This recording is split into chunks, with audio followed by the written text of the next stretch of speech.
3, 2, 1. You ready? You're listening to the Real Pineapple Podcast Network.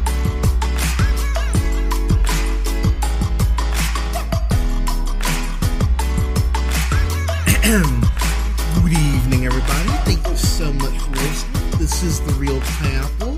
Hope you're all having a great week so far. This is your humble host, Hunter, here, and I'm here with my friend who doesn't believe in upgrading computers. I'm here with Kayla. Kayla, how are you? I feel attacked, honestly. But folks, he has a point. My laptop is from 2010.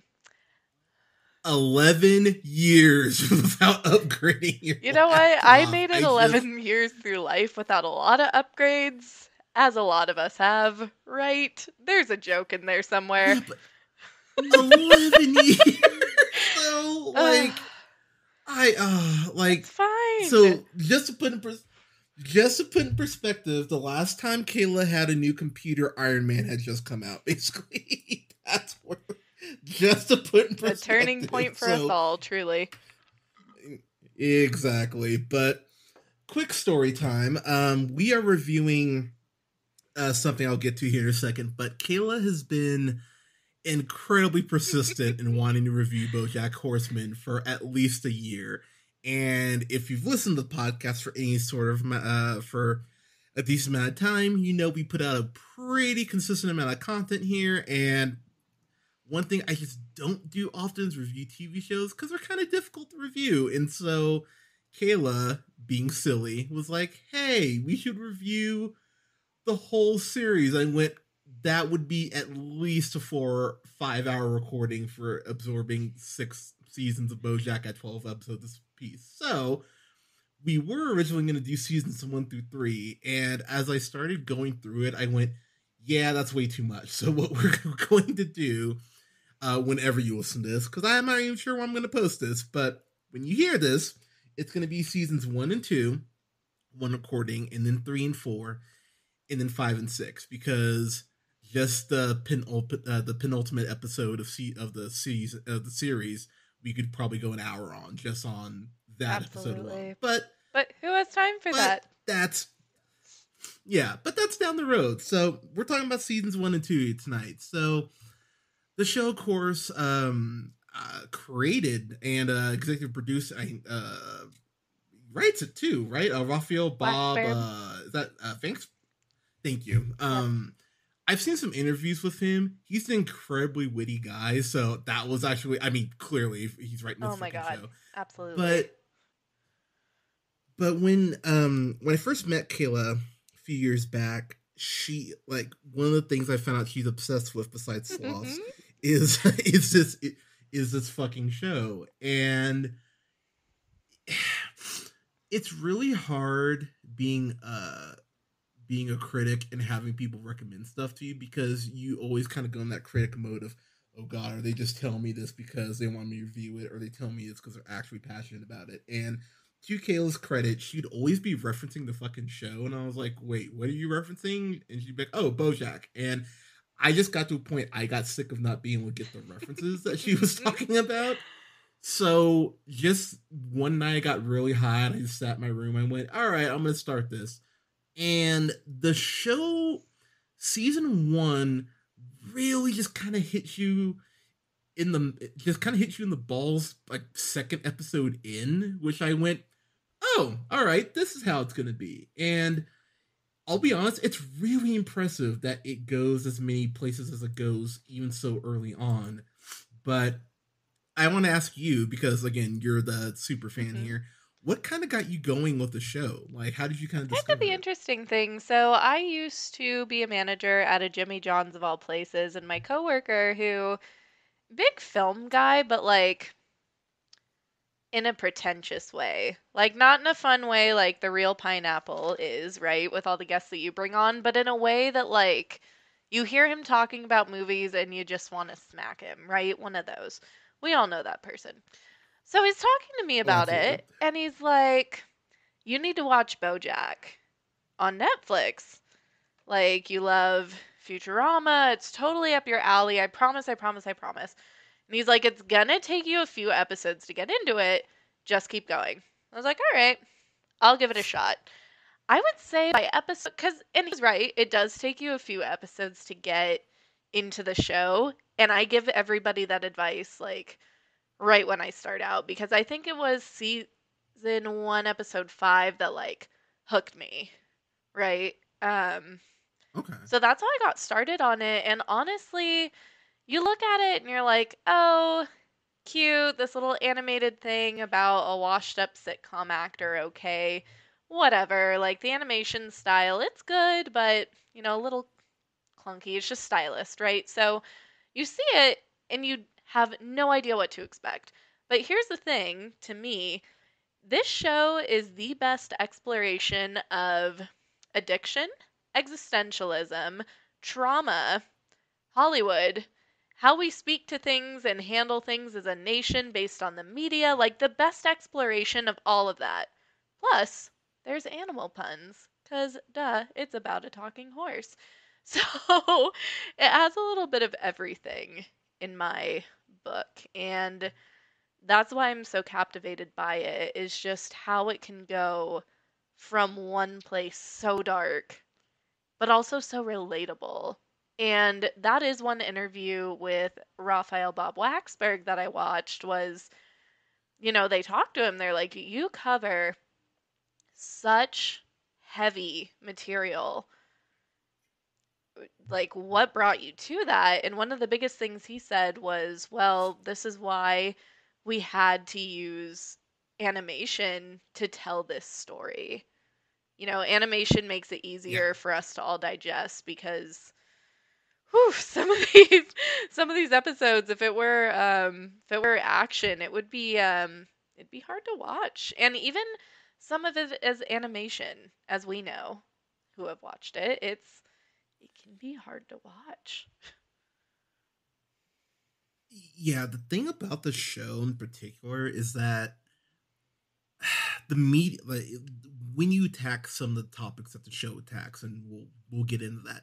The way you're telling it, the medium is important. I mean, that's why one reason why a lot of people go the podcast route or go the Twitch or the YouTube route. But it does help having these brightly colored animals and like well drawn animals to kind of help digest the very bitter pills that the show throws at you, that you go, wow, Hmm. that's fucking like the show starts off with BoJack on Charlie Rose, and he talks about how, oh yeah, I'm really drunk right now, but I parked in a handicap spot. Is that okay? And that's literally a minute in. I went, wow, all right. So this is kind of where we're going, but I appreciate that. Like, I mean, it's fucking funny, but I want to go through the cast here real quick before we kind of dive in. So Will Arnett, Oh my huge god. fan of Will Arnett. Absolutely I think the man brilliant. is fucking Jinx. brilliant. Um, damn it. I mean, you think about, I mean, he's great in Ratatouille. He's great as a Lego Batman. Of course, Arrested Development, which I'll admit is a show I really enjoy, but those last couple seasons on Netflix really soured me on Arrested Development. I just As a don't think fan they're base, very we just good. pretend those But don't exist and we move on. yeah, those are rough seasons. But but again, Warren, fucking incredible. Um, I have a hot take because we do that here. I actually think Aaron Paul is better on I've here never than he is seen on Breaking Breaking Bad. Bad, so I'll take your I word think on it because, that's shocking that dude, you've never Hunter, seen my Breaking whole Bad. life is Really? people being like, oh, you haven't seen this? How have you not seen this? And then one day I will die. That is my Jesus life. Christ. Like, Okay. I rewatch shows that I enjoy because I know they're going to be good, right? Like, it's a comfort thing. My therapist says it's a trauma response. I don't really know what to say to all that. I just know that Aaron Paul is absolutely phenomenal on this show. Todd Chavez is the character that he plays, and he has some of the best character development of, like, out of everybody on this show. And that's saying something because whew, these characters, all of them, they really go on their own journey. Yeah, so Todd is the one, and we'll get into it, but I really do wish I had they learn how to use Todd in better Mm-hmm. ways as the show goes on. I'll leave it at that for now. Allison Brie, I won't even go through all the ways She's and my reasons I love favorite. her so much. Just off Community alone, she's bought so much real estate just off that shit alone. I'm still upset with Netflix that Glow got canceled, but I I won't go off on that. know. Same. But I did actually see Glow. but oh my god, you actually you Yeah, watched a well, wrestling okay, show. Go so kind figure. of sidetrack. So my massage therapist of all people, because I went to his house for appointments and he was watching it. So pretty much every time I went and got a massage, we would hang out afterwards and watch Glow. Yeah. Yeah, Glow's a great show. If you haven't watched Glow, people seriously watch Glow. Glow's a lot of fun. Netflix should sponsor you. We're But plugging she all plays their that shit right now. right. I mean Uh, Netflix. uh. I'm reviewing Concrete Cowboys this That weekend. Come sounds fake, on, but okay. The but title of the show or movie. yeah, I don't actually know. uh, it's a movie. It's a movie actually about black cowboys in Oh, Philly. It's actually a real thing. So yeah, well. more you know. But Diane might be my favorite character outside of Todd because she is. Do I want to say she's the most layered character? That might be a leap, but we can discuss that. But Diane is a character at first that the show I would say protects the most, and then when you get to meet her family, you That's the realize, exact episode oh, that I she's was got her. hooked on. Was episode 5 when we get to meet Diane's family. And here's the There you thing. go. I am I don't say this lightly. I'm literally Diane. I'm just a little less preachy. Yep. You are Diane. I feel like a perfect blend of Oh, Todd and Mr. Peanut abso-fucking-lutely. Butter. That's pretty much And where I Mr. Peanut land. Butter is played I by the amazing Paul F. Tompkins. He has very funny stand-up, and he's just perfect in this role. The nice thing that I like about him, since he's kind of a secondary main character, right, is to aside Will Arnett, yes, is he has kind of a higher pitched voice, right?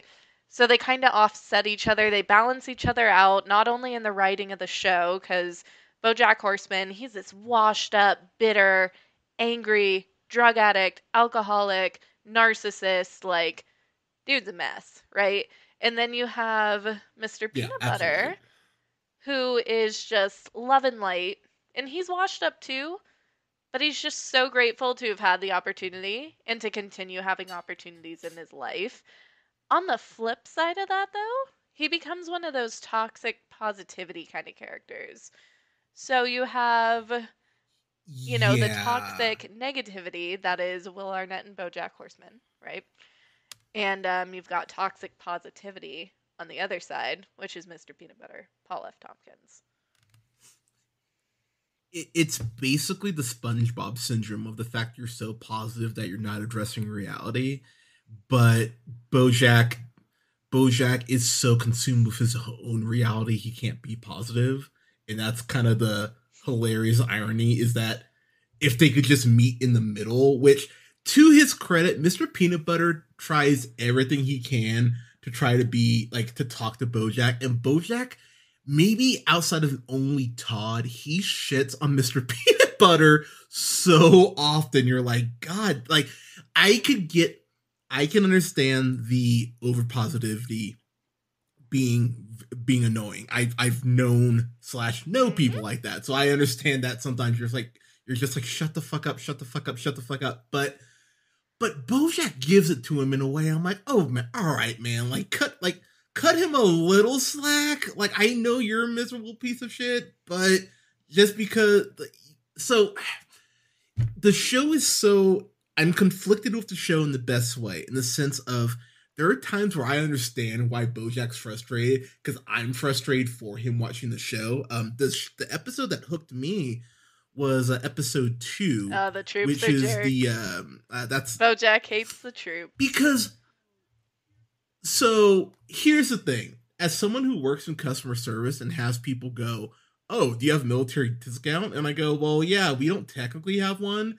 And they go, oh, really? And it's like, wow, you entitled. Like, he's not wrong. So the whole second episode, I'm watching it. I'm like, dude, thank you. Because the irony, and, if you've listened to the podcast, soapboxing coming, the whole fact that we do not have a draft anymore, the fact that we act like, hey, America's not a violent country, we love everyone, and yet we put men and women on this incredible just pedestal of them volunteering, and then have the nerve to go ahead and not take care of them when they go home, and yet some troops act like they're entitled to shit when they come home, and yet we don't address the PTSD or the broken relationships or any of that shit.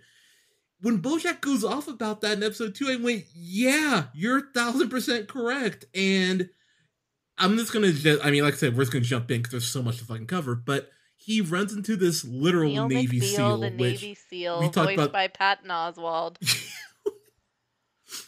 And can I just say, Oh my I god, love I Patton love Oswalt him. so much. He does He's so top. great in this show.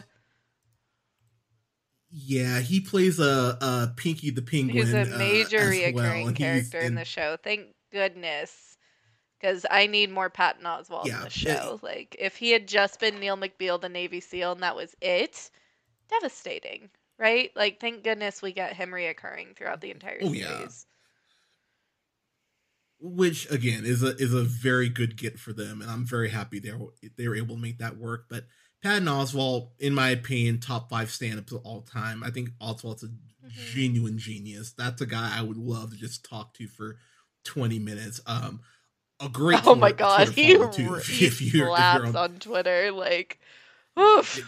if you're on Twitter, watching him just take down Ted Cruz over and over is one of my favorite things from this year. Like... But I mean, you're not wrong. But what I love about the episode is that it really does paint a very realistic situation. Because look, if you've gone grocery shopping, you know that there are times that people just leave their carts out or whatever, and like leave the cart with stuff in there. So the whole crux of the argument is that he wanted the SEAL wanted these muffins and called dibs, which the moment he said that, I call bullshit, because to BoJack's point, you didn't have these muffins in the cart. You just expected them to be here when you got out of the bathroom. I went, yeah, he's 1,000 again. Well, here's the thing that I love about episode 2 and why it is such a grabber is because, so in the first episode, they show you who the fuck BoJack is. They show you how he interacts with his friends, his girlfriend, his staff, basically, people who he hires to make him look good, publicists, things like that. They show you and you're like, oh, this guy is a fucking asshole. And so in episode 2, where they show you this scenario that we can all relate to, and it's like, okay, so yeah, he's an asshole, but like, same, right? Like, it kind of makes you look in the mirror, like, you're like, yeah, okay, I get it. This guy just got back from Afghanistan, and you know what? Yep, he is probably a hero, but like, I don't know. I don't want to get too political and discuss how I feel about the troops. But the point is that they do a really good job of expressing a side of an argument that's a little controversial that we can all agree with and kind of put ourselves in that. And that was necessary because episode 1 is, whew, it's rough, but in a good way. Okay, I'll you don't have to get political. I'll do it. You're volunteering. There's no draft. Sorry, like if you're gonna come back. Okay, well then let me just say a quick thing. So here's the deal: America is never gonna have socialized medicine or government subsidized healthcare because that is reserved for people who are willing to fucking die for it. The military, they get government subsidized housing, healthcare, food allowances, all non-taxable. So basically, America's like, yeah, no, socialism works if you want to die for it.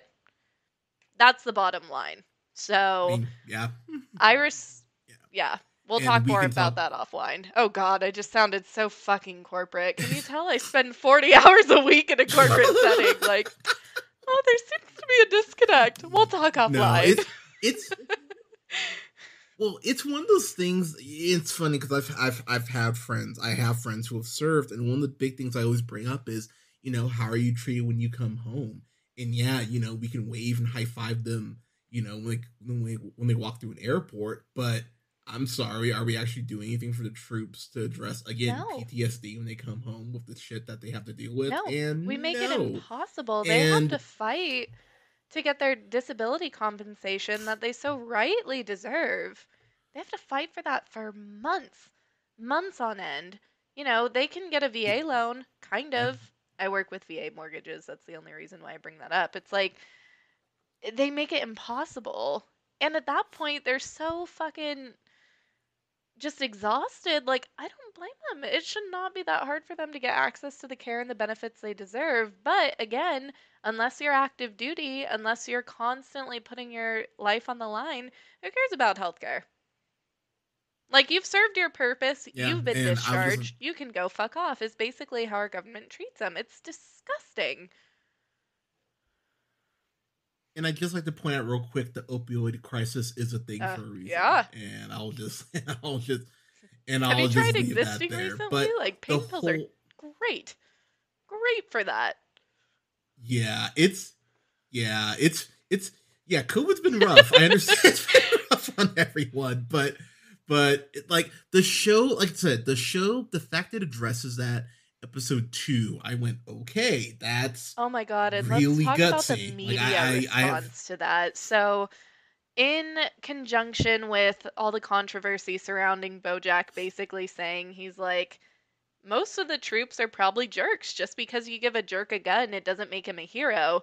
The media takes that, which is a, which we get it. Yeah, like I yeah, can see that. So that line. the media spins it, and there's this 24-hour news coverage bashing BoJack. Where is BoJack? Why can't we get BoJack to comment? Meanwhile, they do a cutaway to another news anchor, and she's like, Congress is about to vote on an education bill that would drastically cut. And the main news anchor, he's like, oh, I'm so sorry to cut you off, but it looks like BoJack is coming out of his Yep. house. And that just speaks volumes to what we look at as a country when we're talking about our news, because no one actually wants to know what's really going on. They want to look at this guy who Yeah, supposedly hates America, hates the troops, and they're like, that's an insult to American democracy. It's like, really? You don't think the media failing to report on important issues going on in Capitol Hill and what our representatives are voting on? That's not a failure to American democracy, but that's another soapbox for another time. well, the other thing is too, like the news cycle was never meant to run 24 hours as well, which is clear because we have built up this sensationalistic, um, I I will refrain from going off on Fox News for once on the podcast, I'm gonna say this about Fox News on this podcast. But I will say I've watched that premiere of Gutfeld, that new quote comedy unquote show, and I put comedy in very big quotes, and yeah, like there's no news organization that uses sensationalism and images and like black people come for your guns more than Fox News does. So to your point, when they do that cutaway, I went, oh, that's really fucking accurate. And what a fucking if you need genuine proof of how the news cycle is, just look at how different news organizations covered the Capitol riots. The Capitol riots, you can see how or BBC covered it. I mean, shit, COVID, the entire thing, the trans bill in Arkansas. I mean, we could go on and on about different media coverage, but the best part about it is how BoJack represents it. Because he's right, entirely. Though. Like he's like BoJack's a dick, and again, the show never makes you unclear on where it stands on BoJack. Even when BoJack is right, he's still an asshole about it. And as someone who has been accused quite often at points of doing that, listen to my Justice League review. Shameless self-plug. Like it's a very yeah, oh absolutely. It's a huge fucking thing. But the one character we did not bring up, I feel like a Oh, my dick that girl we haven't brought her PC. up yet, is Yes, is Princess Princess. Carolyn, Yeah, it's voiced Princess by the Carolyn. So amazing Amy Sedaris. Oh my god. I'm a big I don't even know Strangers what with that Candy is. fan. Like I like that was a show on Comedy Central like in the 90s, and I remember when I discovered it, I think I was, oh god, I would have been 7 or 8, which I should not have been watching Strangers with Candy when I was, but I saw Silence of the Lambs when I was 4, Cute. so what are you gonna do? But she might be my favorite character from where she starts off to where she ends up, because when she starts off with the show, her and BoJack are, Well, they're they not she together, breaks but up they're with like him in the hooking up. first And episode. Yeah, so I oh, actually have that's notes right, about yeah. this specific arc because Princess Carolyn, oh God, she's incredible. So she starts, it shows him and her, they're at dinner, and she's in the process of breaking up with him. But so through the breakup, through everything, we then learn Princess Carolyn is also his agent. So after their breakup, she calls him, throws on that customer service voice that we all know we can do. Anyone who's worked with the public knows what to Oh, do when absolutely. we're talking about this voice. And yep. And Hi, he's how are like, you? Yeah, "Didn't we that just shit. break up?" She's like, "I'm not calling you as your ex-girlfriend. I'm calling you as your agent." And he asks, and they start talking about it, and he goes, this is one of my favorite lines in the whole series. He asks her, he goes, "As my agent, do you think I'm getting fat?" "What? No way. Prime of your life." "And what about as my ex girlfriend?" "You look like a pile of crap ate a second pile of crap and then crapped out a third pile of crap." "Well, which pile am I?" "The Which third one." I, "What? That is the yeah. worst one." Like, she just dishes it out. So she's telling him, she's like, "You look like a piece of shit, but let's talk about how your book is going. Let's talk about how we're going to get you back on the map. Let's talk about what's next." Her ability to just separate, compartmentalize like that. Sure, it's a trauma response, like all of our personality traits, but it's Yes, admirable, right? She's absolutely. absolutely incredible. And I feel like the pilot, I usually don't like pilot episodes, but it lays the stage so well of who the characters are, and the writers don't really ever deviate from that much. Like everybody really, they They have their yeah. voice in the pilot. Like it's not one of those things where they're better in season 2, like No, they're just consistently good. no one Mhm. does anything out of character, which is really nice. Which I was really surprised. Now, I guess the closest thing to that would be Todd, but again, I think they're really figuring out Right. Todd's character in season 1. I think by, I think by season 2 they kind of have a handle on it. But Princess Carolyn, though, the thing, and to be incredibly blunt, because I You? usually am on No. here, her response in, and I'm paraphrasing a bit, but where she talks about how she takes care of other people because that's the closest thing essentially to taking care of herself. I went, or she's Yep. not aware of how to take care of herself. I went, yeah, I feel that, girl. Cause I was like, shit, I really feel that. And so when she is talking to BoJack about his projects and everything, it's a genuinely sad moment when BoJack kind of gets her hopes up again, like there's going to be a future for them. Mm, And I mm-mm. want to say it's episode 2 where she even goes, "I knew this was going to No, happen, it's and I still allowed myself to it's fall for it." episode Say Anything. What is that? Episode 7. So, yeah, so basically, Okay. BoJack has this, I don't know, realization, let's call it, this epiphany that he really is truly in love with Princess Carolyn. And he's like, "You've been there for me when everything else falls apart." And the whole episode, he spends it trying to get her back.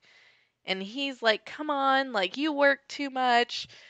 Meanwhile, she's going through a huge stressful merger at work throughout this episode, and BoJack is just consistently trying to take her away from that. He's like, "No, I'm gonna take you out to dinner. We'll go put our toes in the ocean." And Then by the end of that episode, she's like, you know what?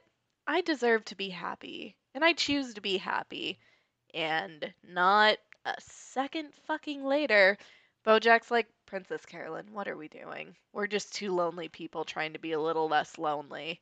And they, Which is such a brutal line to deliver. Like when he says that, my heart just sank for her because there was genuine like, oh my god, we're gonna do this, and the way that he just pulls the rug out from under her, um, or lets the cat out of the bag, if you I'm will. smiling Like, just, so hard it's right now. like, Like, I don't want to laugh because what the fuck? But that was. God damn it. That was come good. Never on. mind. but but it's a but even after the breakup though, she Oh, lands on her that's one of feet. the best But Oh, for fuck's sake. Oh, but even okay, so with her theoretically and literally landing on her feet because she's a cat. So she gives herself the best motivational speech the next day. This poor girl, she wakes up, she's brushing her teeth, going to the gym. She's like, so you got your heart broken, serves you right for having feelings. And her coping mechanism is to just throw it all at her work because that's something that makes sense to her. And it makes sense to a lot of us. It's like, hey, if I do this thing for X amount of hours, I get X amount of money. That all makes sense. Sometimes in life, when you're trying to navigate, like for example, trying to have a romantic relationship, she's like, you know what? I choose to be happy. This makes sense.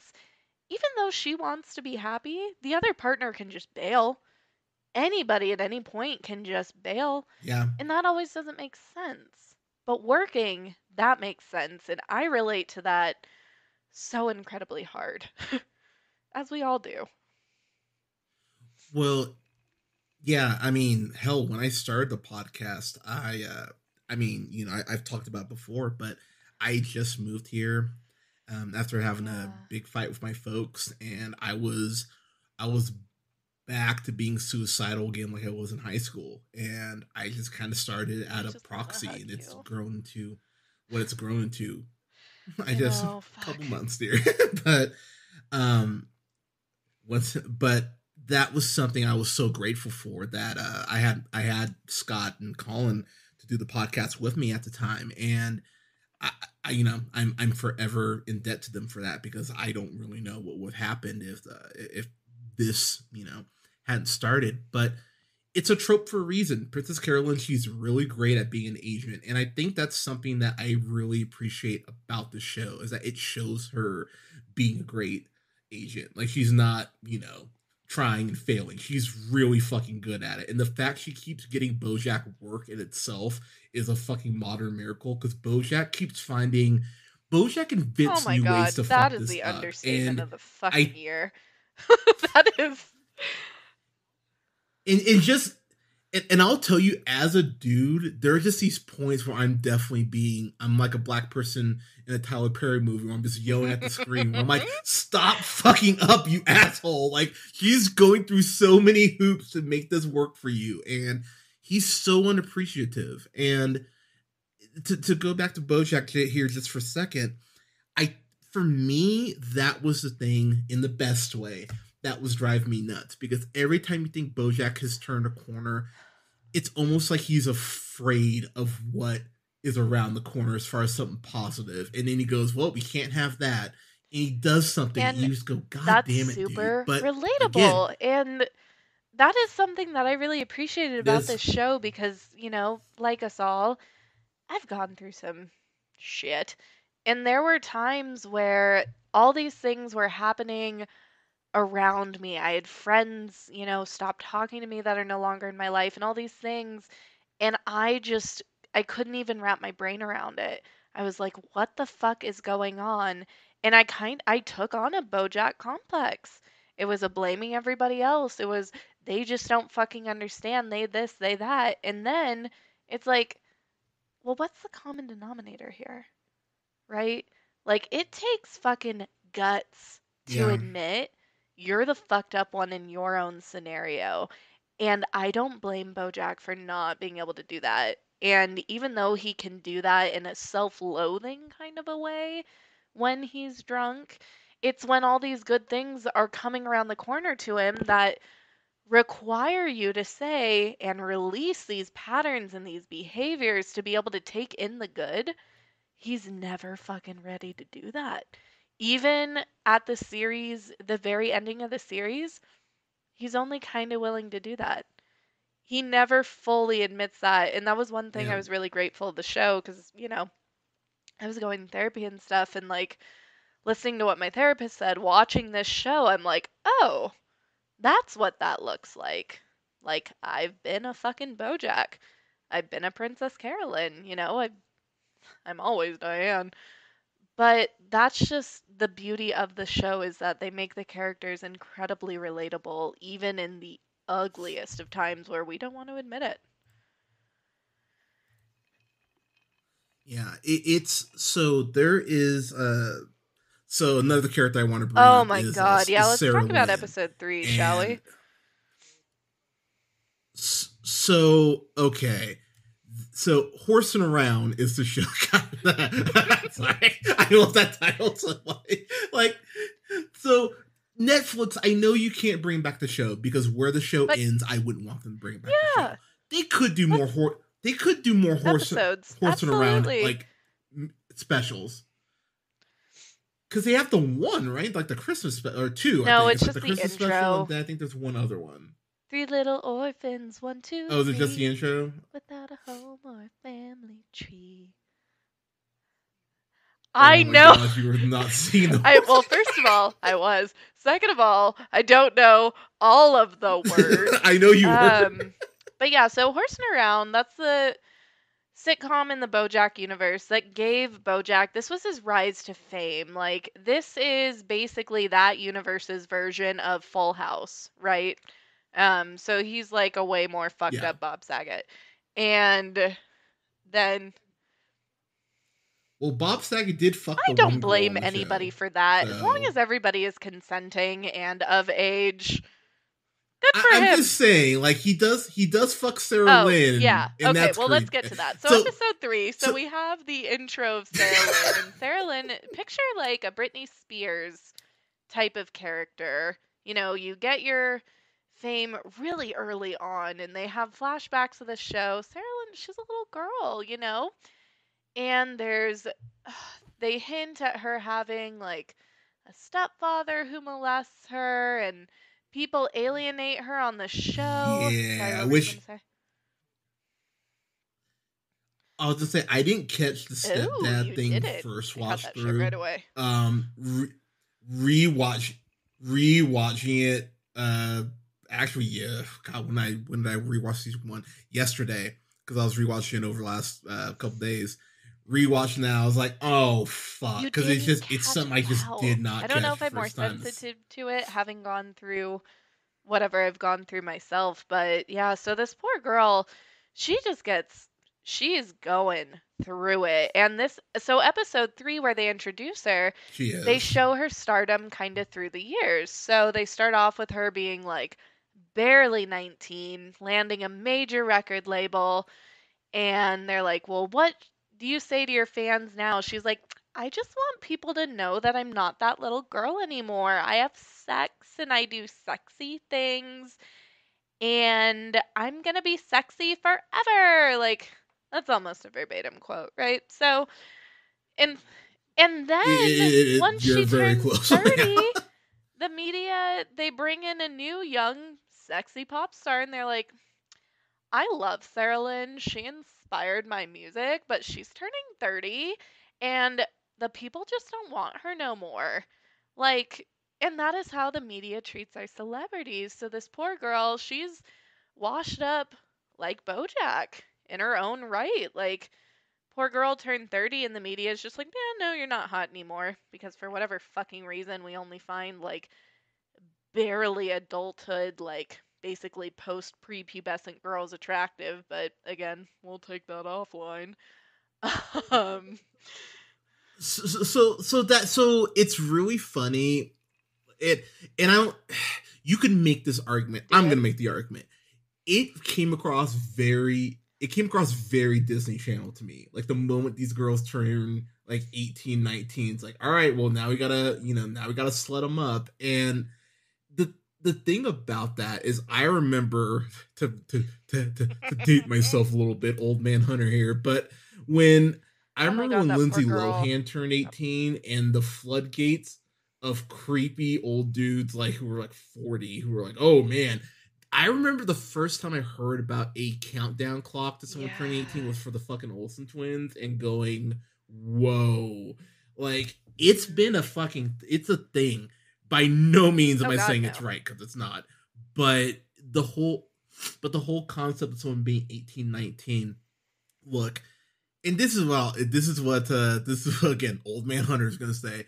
Look, discover your sexuality, do you, but 18, 19, goddamn, let them grow into it. Like, don't force this shit on them. And the media, All of it. fuck All of it society, forces it upon us. And to be definitely. honest, if I were in the public eye, like, I've had a hard enough time being a female in my own bubble.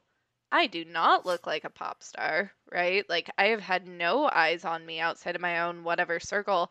If I were in the public limelight and turning 19 and having like people telling me I'm fat at a size 2, oh, I'd be a drug addict for fucking sure just to cope. Like, I totally understand Yeah, where it's like Amanda Bynes, Lindsay Lohan, just Miley Cyrus when she went on her weird little thing. And then that perfectly illustrates in Sarah Lynn in the show because we see the media representation of her and then they're like, "Oh, well, where do pop stars go when they're 30?" And that's how she gets introduced in the episode and she's on a shit ton of drugs. She goes to BoJack's house cuz she just got broken up with very publicly because of course when you're a celebrity everything is public. So she's devastated. Her last record tanked, like she is at the lowest of the low. And so she goes to BoJack cuz that was pretty much the only stable father figure in her life, and he only did it on TV. There's plenty of cutbacks to him treating her like absolute shit, but it just goes to show she had no one else. yeah. Like, that was her option. Can you imagine how isolated and lonely that could feel? Yeah, I mean, you think about, it's funny while I was thinking Disney kids, I was definitely thinking Drew Barrymore too. When you think about what BoJack's the she had to reason go she went to through, rehab like is a as a running young, joke in this episode. yeah, yeah, which while hilarious, if you take even an eighth of a step back, it's like, oh, that's fucking disturbing that this man that she reached out to for help took advantage of her in that sense, which is something that they get into in the season 2, which again we'll get there in a second. But the thing that for me, as far as you're talking about the ways that you treat her like shit, I go back to that one scene where he goes, and I'm paraphrasing, but he goes, your audience is always there for you. If you treat them right, they'll always treat you right, and nothing Oh, else yeah. matters. I'm sitting there watching it, I'm going, God, I'm like, God damn, dude, this girl is, Oh, I she's think she's 8 or little. 9 at the She's little, time. I'm like, little. what are you? I'm like, what are? I'm like, what are you doing? And then the light, and then the applause sign comes on to film, and you just see how much as a kid that fucking shook her, and you go, fuck, like it's so heartbreaking because again, not advice she asked for at No. all, and he just drops this incredible mountain of information that you cannot put on a kid Well, that that's young, what because how was the was fuck are put they on supposed to him, and process again, we that? learn that Yeah. later. But one thing, okay, so in all of this heavy shit, right, that we're talking about in episode 3, we go back to the reason that it's animated because there's paparazzi that's swarming BoJack's house. They're birds. And so they're like, "Hey Oh, BoJack, so what are you good. doing, Sarah Lynn? What are you doing, Sarah Lynn?" And then one of them, I don't know if you caught this, Hunter, one of them goes, "Why didn't you refill the bird feeder?" Like, Well, he the yeah. Well, the follow up line in episode 3 is, who's a Yup. bird got a blow to get some seed around here, and his friend goes, good one. I was like, oh, that's Right? fucking And then clever. they're talking Well played, about, so show. there's But Andrew Garfield is Sarah Lynn's celebrity ex-boyfriend, and she's, yeah. who actually voiced Oh my God, they himself, have which so makes many me good guest stars incredibly in this happy that he did show. But that. Sarah Lynn is talking to Todd, and she's like, "Oh my God, Andrew hates Mondays. Garfield Mondays." And then later there's a cutaway to like how he Yeah. loves lasagna. And so Todd's like the only one pinning this together. He's like, "Wait, wait, wait.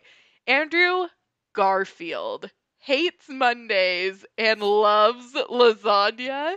And And loves then he lasagna. says one of my favorite lines in this episode. He goes, "I'm done being the voice of reason. I'm taking an angry nap." And like right there, he is so my spirit animal. Where it's just like, fuck this, fuck you. I am going to sleep. So the thing I love about Todd, really just overall on the show, especially in like season 5 and 6, where you discover more about his Oh personal my life, god, which I think yeah. is so We'll get fucking there. well done. Um, a little a little tease, if you will. But what I love about Todd is that he is just this almost Wizard of Oz type. He's so whimsical, but it works because BoJack is such a piece of shit, and he's so depressed, and yet Todd represents this positivity. Because I'll be real, if BoJack didn't have Todd around, he probably would have Mm-mm. put a gun in his mouth. Like as much shit as he gives Todd, Todd serves that incredible function. It's kind of, and stick with me here, everyone. It's similar in a sense to how Batman needs Robin. Like he kind of needs that mirror to be like, look, dude, you're kind of a piece of shit. You need to chill. In Which episode, one? oh, I want to say it's episode 2. I Bet I could tell you which think. one it was. Actually, fuck, maybe it's episode 3. But BoJack does something with Todd where Todd starts Oh, this that's rock opera, episode. which is, No, it's I can't remember if it's later. 2 or 3. I think it's 3. Yeah. So let's see. Is it? Hold up. Where's? Either way, I'll find it. But it's one of those things. It's early on, and it just genuinely shows. It's episode 4. It's episode 4. Oh, Zoe's and Zelda's. BoJack is such a genuine piece of shit. BoJack is so fucking evil, and I'll be honest, it actually almost made me stop watching the show because it's this thing that's so calculated and so vindictive. I went, Well, that was wow, the first time that I fuck really you, felt like I dude, could because hate this man. So the rest of the time, they kind of go back and forth, like, oh, this guy has yes, substance abuse issues. Oh, this guy is an ego. This guy is, he's wrapped up in himself, whatever. But to your point, so in episode 4, Todd finally starts to apply himself. This is a young man who spent the last 4 or 5 years living on BoJack's couch, rent free, and BoJack keeps him around because he feels good about himself by helping out Todd. That is the only reason Todd gets to stay around rent free in BoJack's house is because it. yep. Yup. Which Yep. And Diane calls so him out on, by the way. Todd starts to become successful. He writes a rock opera. He gets picked up by a music producer. He has a real shot, but he opens up to BoJack about why his life fell apart, and it was due to a video game addiction. So when BoJack starts to realize in this episode, oh fuck, I'm gonna lose Todd. He's gonna become successful. He's gonna move out. BoJack stages a heist with the talented, amazing character actress Margot Martindale, who voices herself in the show. She's Bob Raphael Waxberg's like favorite reoccurring celebrity guest. Actually, I saw that in an interview.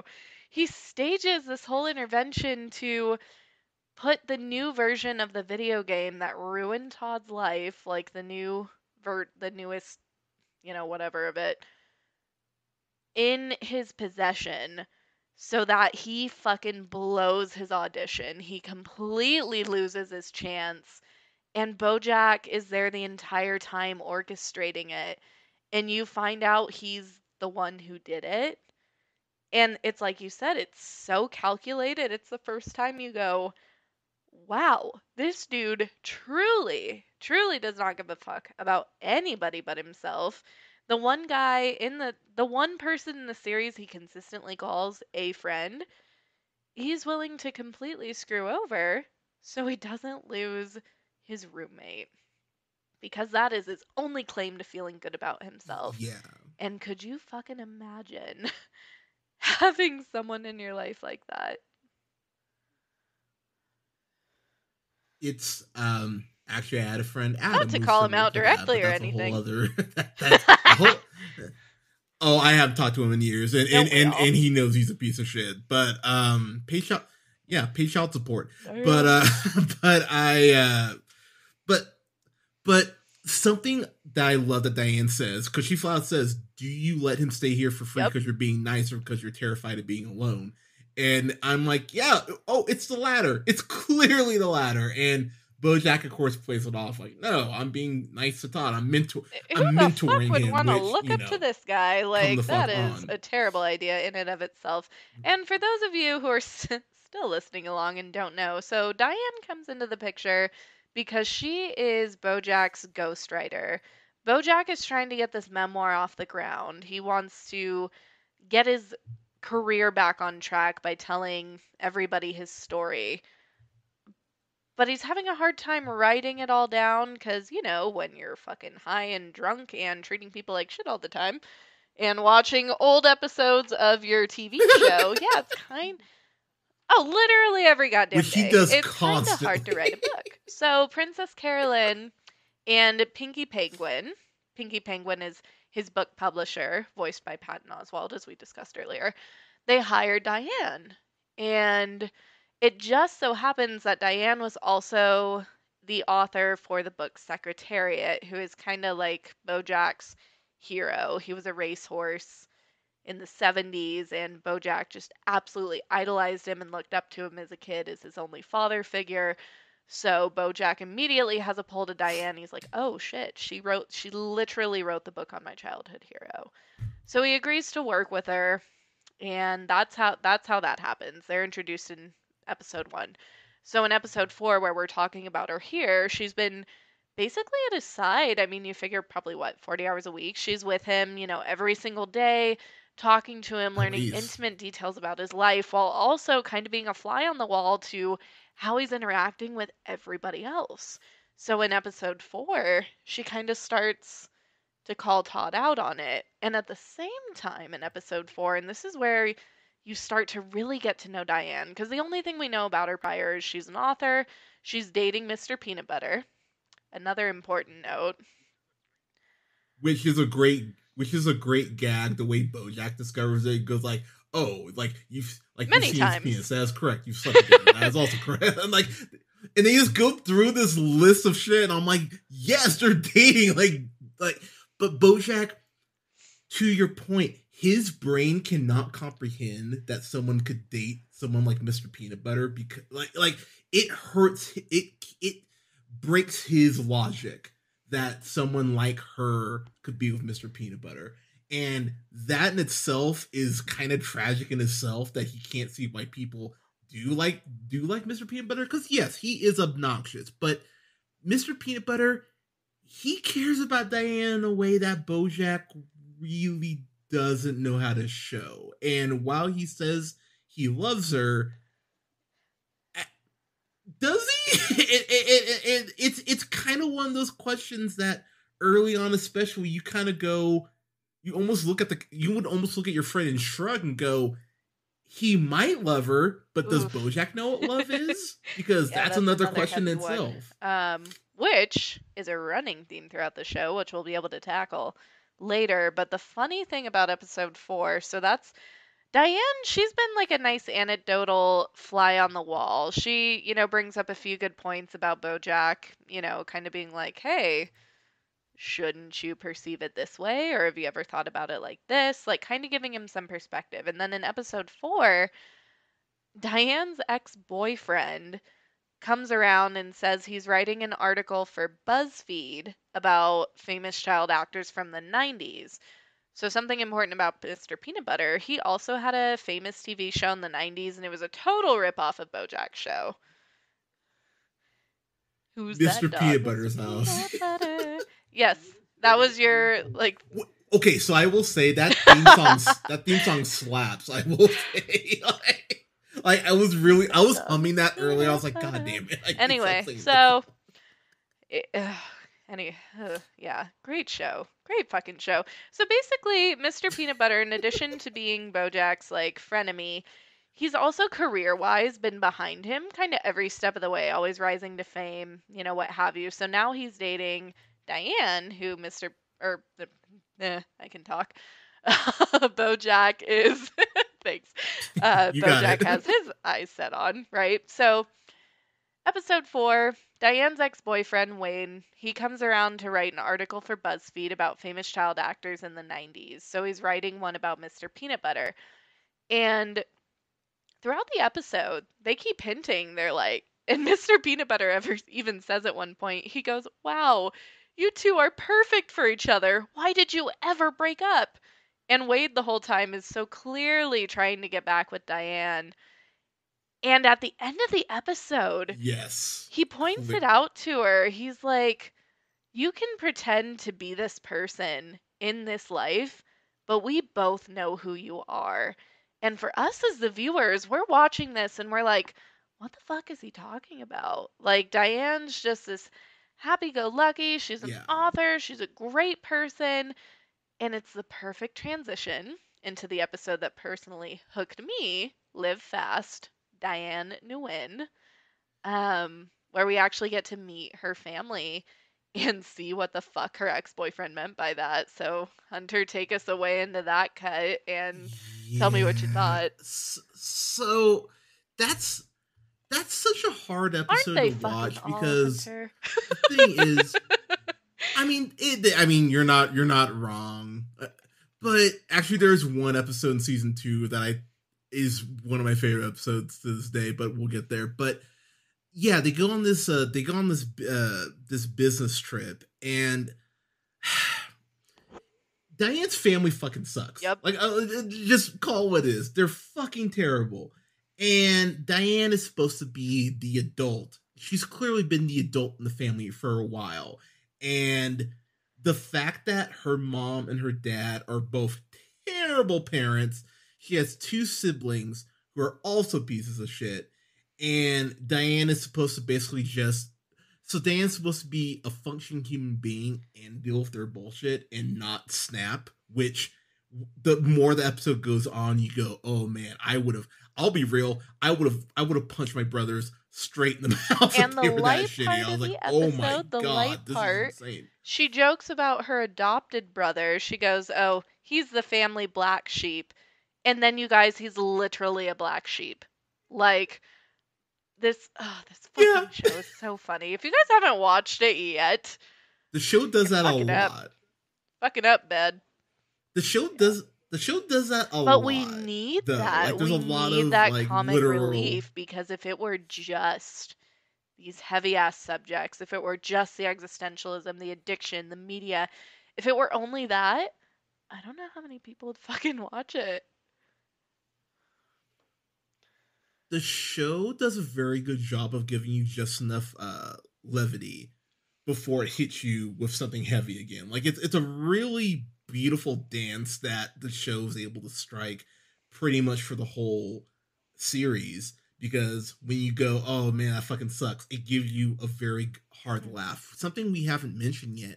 The sight gags in here are fucking excellent. And honestly, I know I haven't caught them all. Like, and that's the thing. And that is one thing that another interview I watched with the creator, Bob Raphael Waxberg, is he gave this, the artists enough freedom, to have these side gags, but his only rule is like, hey, don't take away from the main story.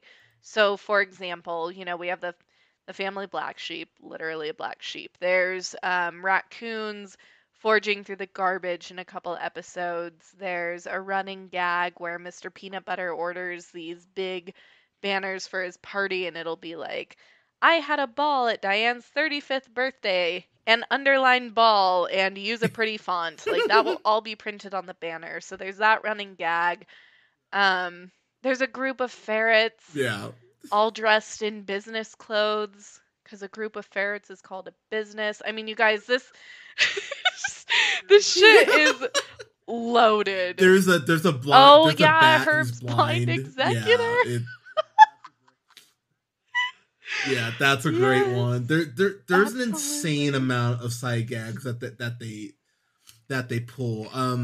So I do want to get almost through season 1 here, but just to kind of rattle off some stuff that I really enjoyed. BoJack goes on this bender, like a 2-week bender with Sarah Lynn and Todd after Mr. Peanut Butter proposes to Diane, and that proposal is really rough because even when she says yes, it feels like there should be a question mark after it because it's like, yes, I'll marry you, but they're good. They're so good together. They're but not. I'm on Diane's side. Like at the point in the show, like it's doing a decent job of showing them, I think, being good together. Obviously, that doesn't last. Spoiler, but the way that that breaks down, and even her hesitancy to go ahead and accept it, because I think it's 2 episodes later she's already talking about how the wedding is over a year away. And it's already feeling like a lot. I went, well, that's not a good sign. So you're already starting to kind of see the cracks. You even see the there cracks that in early her on, acceptance of the proposal. It's like you said. And the whole time, every time it's their relationship, it's like there's a shadow of people who know her better or who recognize this darkness in her. I mean, her ex-boyfriend in episode 4, he even says there's a darkness inside her, and for her to call him when he finds it. And the most haunting thing about that line is that it shows up again in season 2, episode 1. We finally have direct present dialogue between BoJack and his abusive mother Beatrice, and she says the exact same thing to BoJack. She says, "You come by it honestly, the ugliness, the darkness inside of you." And so the writing, there's so many parallels between BoJack and Diane, and so you have this bonding force of their darkness, their trauma, and then Mr. Peanut Butter, dating Diane and just wanting to fix her, but never actually taking the time to listen to her to get what she needs out of it. And that's illustrated as early as fucking, season 1, episode 4. The thing about Diane and BoJack's relationship, especially as the book is being written, is that you get these little glimpses, as you mentioned, into BoJack's family life early on in season 1. But, as the book is continuing to be written, but Diane, he's so afraid of letting anyone really see who he truly is. But in order to write a fucking book, that's kind of a thing. And so as the walls come down a little bit and we as the audience get to see more and Diane gets to see more, by no means is an excuse for his shitty behavior, but you definitely go, oh, this makes a fuck ton of a lot of sense. I'm jumping ahead to season 2 here real quick, but there's this point where BoJack's in front of the TV and his parents are fighting, and Beatrice, who's played by Wendy Malick, who I fucking adore. Just Shoot Me, Hot in Cleveland, you've known from other stuff as well. But, she flat out says that, I was beautiful before I had you. You ruined me. BoJack. Like, just you the better become... And little 6-year-old BoJack that just line, responds, head down. He's like, I know. Ugh. Yeah. And the fact she goes, like, you better become something because of what you did. I'm like, God damn. Like, hearing that, and I could go through, like stuff I unfortunately remember going to school and stuff that I go, like, every now and then I'll pop up and go, oh, that's unfortunate. But but that line in particular was something that hurt me so bad Mm, because no kid should ever fucking hear that, yeah. let alone from their fucking parent. But then she puts the cherry on top of the devastation Sunday by going, "Oh, I'm gonna go hide your dad's heart medication." I'm like, This bitch is God damn! ruthless, Like, and y'all. it yeah, it hurts you. There's a scene later on in season 2 where they're getting brunch and BoJack is screaming, literally screaming for a drink. And oh, brother, Yeah. I feel that sometimes, man. But it's like fuck, like ease up a little bit. But it breaks your heart because again, you see where all this incredible hesitance to speak about his childhood, you go, oh yeah, that makes sense. But all right, I'm gonna throw it back to you here in a second, but I'm just gonna go through a couple more things. One, episode 8, in season Mm-hmm. 1, the telescope. That's one of my Oh favorite my god, yep, we episodes, need to get to flat Herb out of the Pizzazz. series because we meet the guy who created Horsing His Around, his best friend fucking Herb, friend, who voiced by ends up Stanley getting Tucci? Is cancer. that how you pronounce that? Yeah, and yeah, Stanley Tucci is just fucking delightful, and their friendship. This is kind of when I went, oh, this is when BoJack Horseman. When BoJack really started, right, when BoJack really started becoming a piece of shit because there's this point where Herb is kind of in this fight with the network, and he goes up to BoJack and tells him like, "Look, man, I need you to, have my back on this." And Herb, to his credit, was doing stand up in the '80s. He was killing it. He goes to network, gets Horsing Around to be filmed as a pilot, and he flat out tells them, "If you don't have BoJack on the show as my star, then I'm not doing it." Which, for someone That's who bold. doesn't have a career at that point, really, that's a hell of a yeah, that's a hell of a thing to do for your friend. Mhm. Now, earlier, Herb kisses BoJack, which, I mean, I'm gonna be honest. As someone who's been kissed by a couple guys because they were like, "Oh, I thought you were gay," which is a whole other thing. Like, BoJack freaks out in a way. I just kind of went, "All right, man, it's a kiss." Like, okay, chill on this a little bit. Like, He yeah, recovered not the most pretty quick to comfortable his thing, but credit. And it's one thing, I don't know if you caught this in the rewatch, the first fucking thing that BoJack says to Herb when they meet in a bar at a stand up, Herb comes up to him after BoJack just bombs his set in the 80s, bombs his stand up. Herb comes up to him, he's like, "Hey man, can I buy you a drink?" And BoJack says, "Get cancer, jerkwad." Did you catch that? Yeah, that's the first fucking yeah, thing he I did says to catch him. that. I did catch that. Which, oh, the Irony. irony in that shit. But I love how Herb really goes because it shows that Herb is Yeah, what no BoJack shit. isn't. That he's a great friend, and so when this network exec goes up to BoJack and basically goes, "You're the star. This is not the time for you to put your neck out for your friend." And BoJack just sits there in silence and really takes it. You just go, "Wow, dude, you had a chance." And it's far be it because I think what I'm about to say is a blanket statement. I fully acknowledge that. It is very hard to say that there's that one moment in your life that could have changed everything. This is one of those moments so early on that you go, this was a chance for him to do the right thing, and he And took the it coward's haunts way him out. And forever. For fucking ever. And for some context, guys, yeah, like, there's a scandal involved with Herb Kazaz later in the show. Like, I don't know, season 6 of Horsing Around. It's a huge success. Huge success. Millions upon millions of dollars are being made from this show. And there's a gay scandal that comes out because Herb is gay. And the big network execs, they're like, "Oh, well, we can't have a gay person on the show. God forbid they have fucking rights, right?" It's terrible. So Herb right, begs BoJack. He's like, "If you threaten to walk, if they let me go, they'll listen."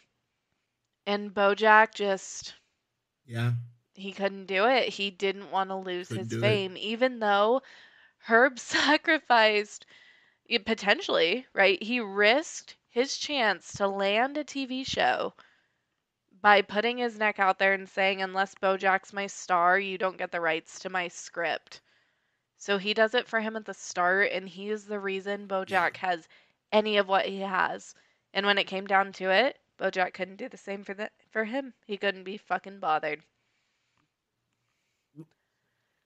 Which is just insane when you think about it. And, that, to your point again, the fact that he doesn't have that level of fame. He doesn't Yeah, have fame at nothing. all without Herb, and the fact that he couldn't,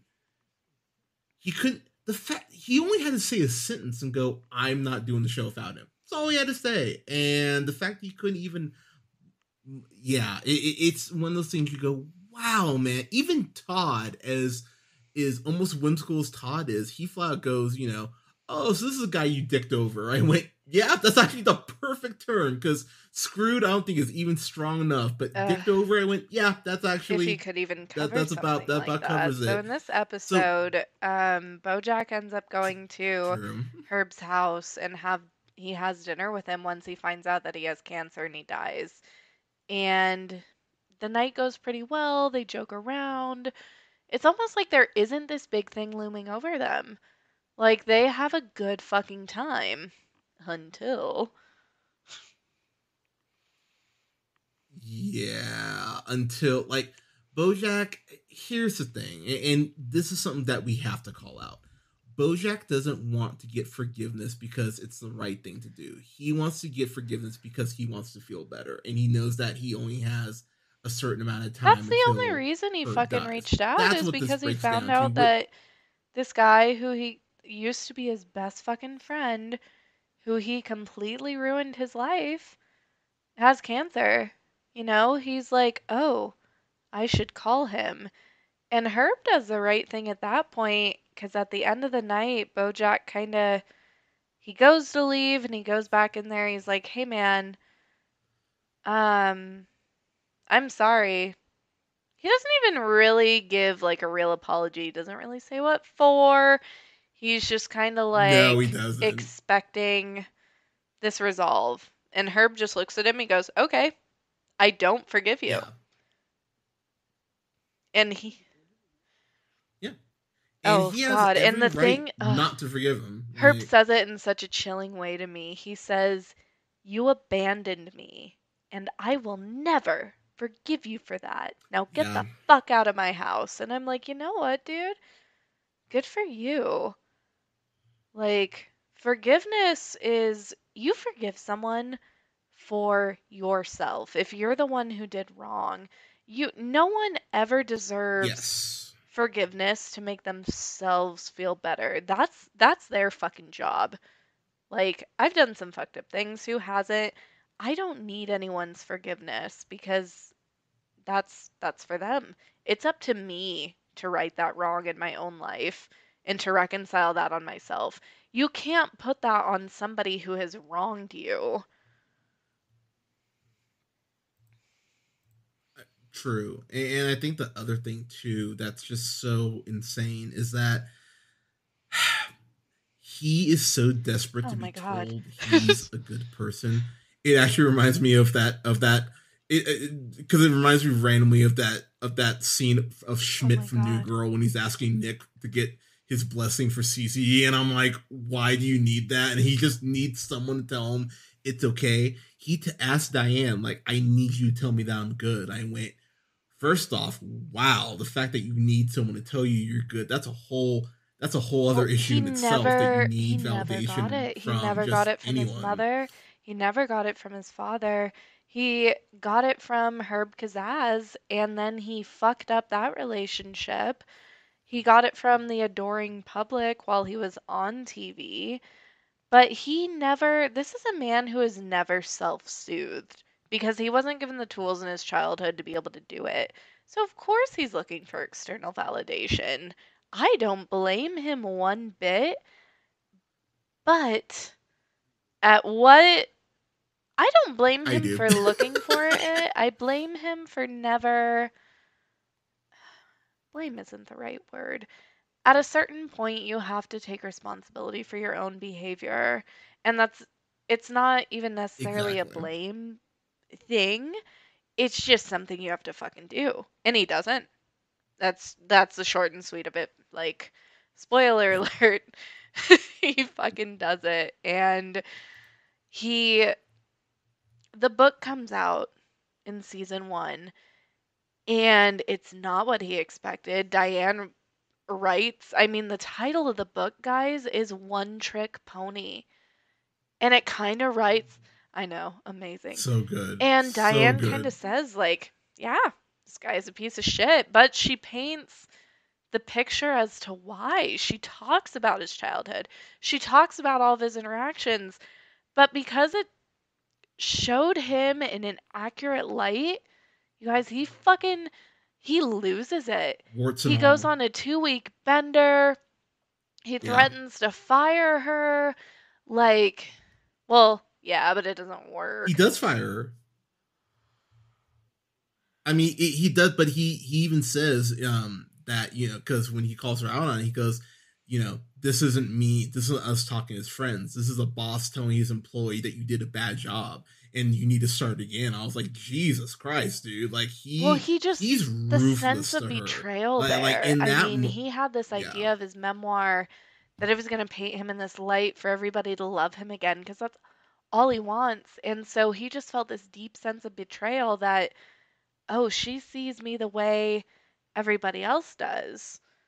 And he loses it. He goes on a bender, a drug bender with Todd and Sarah Lynn, and in this Bender episode, we get to see the depths of his subconscious, his regrets, his fears. It's remarkable. One thing this series is very consistent with, aside from everything, but the second to last episode is always just it leaves your jaw on the floor. There's no way around it. And at the ending of episode 11 in season 1, it references what you were talking about, Hunter. He shows up, vomit on his shirt, like just completely blitzed out of his mind to a ghostwriting seminar of all things where there's a panel of authors and Diane's there. He goes, I have a question for Diane. You can publish the book however you want. I don't care. I don't care that the world sees me like that. I just hate that that's the way you saw me. And I need you to tell me that I'm a good yeah, person. Do you think there's hope for me? I need you to tell me that I'm good. And she says nothing. And yeah. I mean, It's oof. So there's that. And then in the finale, BoJack wins a Golden Globe for his book. He gets cast in his dream role, you guys. He's playing Secretariat, his idol, his father Secretariat. Yep. figure. And shocker, guess what? It still doesn't make him happy. And that's kind of the theme we leave off in season 1. It's like, oh shit, I have everything I ever wanted. Now what? And that's the thing. Like it's because Diane brings up, and I'm paraphrasing. She talks about you sometimes don't get what you want, and you're always chasing it, or you do Yeah, get what you want. You ain't know how that to the truth? handle it, and I mean, that's the question. I mean, do you like? Are you as people? Can we ever truly ever truly be satisfied with what we have? I mean, it's a I think fascinating. you I mean, that's a can, you just whole have other to fucking thing choose that we it. could That's the break weird thing down. is But you have to choose yeah, that what you have is enough. Whether it mean like I mean so many people are happier without social media. It's because they're happier with looking at what they have versus what they have. But look at what this other person has. You have to really isolate yourself to be happy. I think. yeah, I think that's what. So I think it's a thing of how do I put this? Not just being envious of people, but also Yeah. not wishing ill on people. And what I mean by that is not being jealous of the success of other people. I mean I'm gonna shout him out real quick just because I love the dude, but um I have two A guy friends, named a what? guy named Doggett who I fucking adore, and Nathan. Doggett? Doggett is his name. I Doggett's feel like great. an asshole, Doggett, but like, how yeah, do you spell and that? he runs a podcast. Okay. Doggett. Um, and my friend Nathan over at Mission Potable. They're both great podcasters. They've been doing their thing, and I think, I mean, fuck, the podcast genre Yep. has so many podcasts and everything, but I'm so happy for those guys for continuing to grow their audience. But you don't like, but I mean, I know some people who would definitely just be, who have been assholes about other people's success, which sucks. You should want, people in your life to, continue to grow, evolve, and be the best version of themselves. And some people just Well, aren't it's a built choice. like I mean, that. Some people, altruism is not in human nature. Empathy is not in our nature. That's taught, that's learned, that's felt through experience. I mean, I catch myself, Hunter, so often where I'm jealous. I'm like, "Oh, that skinny bitch," or that whatever. And then the my higher self immediately after that thought, it's like, "What the fuck are you doing?" Like, did that make you feel better? yeah, No, it didn't. Just because someone is at your goal weight or your goal amount of subscribers for your podcast, like, that does not make you less than. That's your interpretation of it. Like, yeah, everybody is allowed to succeed, but it's the conscious choice of calling yourself out, and that's painful. It is, but it has to be done. And yeah. that's an important key to happiness, I think. Not that I'm like an expert, It but really is. So, all right. but I'm trying. I'm trying, No big okay? deal, humble brag Trying. there. But Woot moving on woot. to season two, because for me, Oh yeah, season two is better than absolutely. season one for me. It's everything that season one is, but it builds upon it. So Which one? season two has one of my favorite episodes, and I know most people are gonna be like, really? That's one of your. It's honestly because of the subplot. So Yesterdayland is a Oh, brilliant episode Todd. because has this. So Todd has a subplot where he opens up his own Disneyland, and it sounds so fucking stupid on paper, but the way they execute it, the fact he's dressed up, he's dressed up in a top hat and all this shit, and the fact that the Walt Disney Corporation misspelled Disney on their on the trademark form or whatever. Todd builds this fucking horrifying theme park with like mattresses on fire, this contraction of his face that looks almost like something out of Horizon Zero Dawn. Like it's fucking incredible how quote Disneyland unquote is built, and it's but then it flashes back to all these times because BoJack's like, "What the fuck? You're building Disneyland? You've never referenced it." And it cuts back to like 5 times that Todd has very specifically gone, "Oh hey, I got this. Hey, I sketched out the plans for my Disneyland." Yeah, And he's BoJack's just like, "Oh, so not all paying right, go attention away, to leave his me best alone." friend. Best And friend, quote unquote. but it's so fucking funny that we see Disneyland quote realized unquote. It's fucking incredible It's and it's amazing. so goddamn good. And I'm very I'm very sad that there wasn't more Disneyland. If they could have extended it for another I don't episode, I would have know. been It okay got with its that. point But across, but goddamn, here's one great thing about it episode did. this It episode. did. So we meet my favorite of all of BoJack's romantic interests. Her name is Wan. Yeah, dude. Okay, so here's why. Really? So he Okay. meets this owl. Her name is Wanda, and she just woke up out of a 30-year coma. Okay, so she went into a coma in the 80s. Yeah. And what's interesting about her being. Sorry, my roommate just walked in. She's topping off my wine. So what's interesting about yep, you get it. About Wanda Priorities, I get it. is she wakes up from this 30-year coma that she fell into in the 80s. And there's also an observation of people who when they rise to fame, they become stunted and they're stuck the mentality, like whatever age they were when they became famous, that's where they're stuck.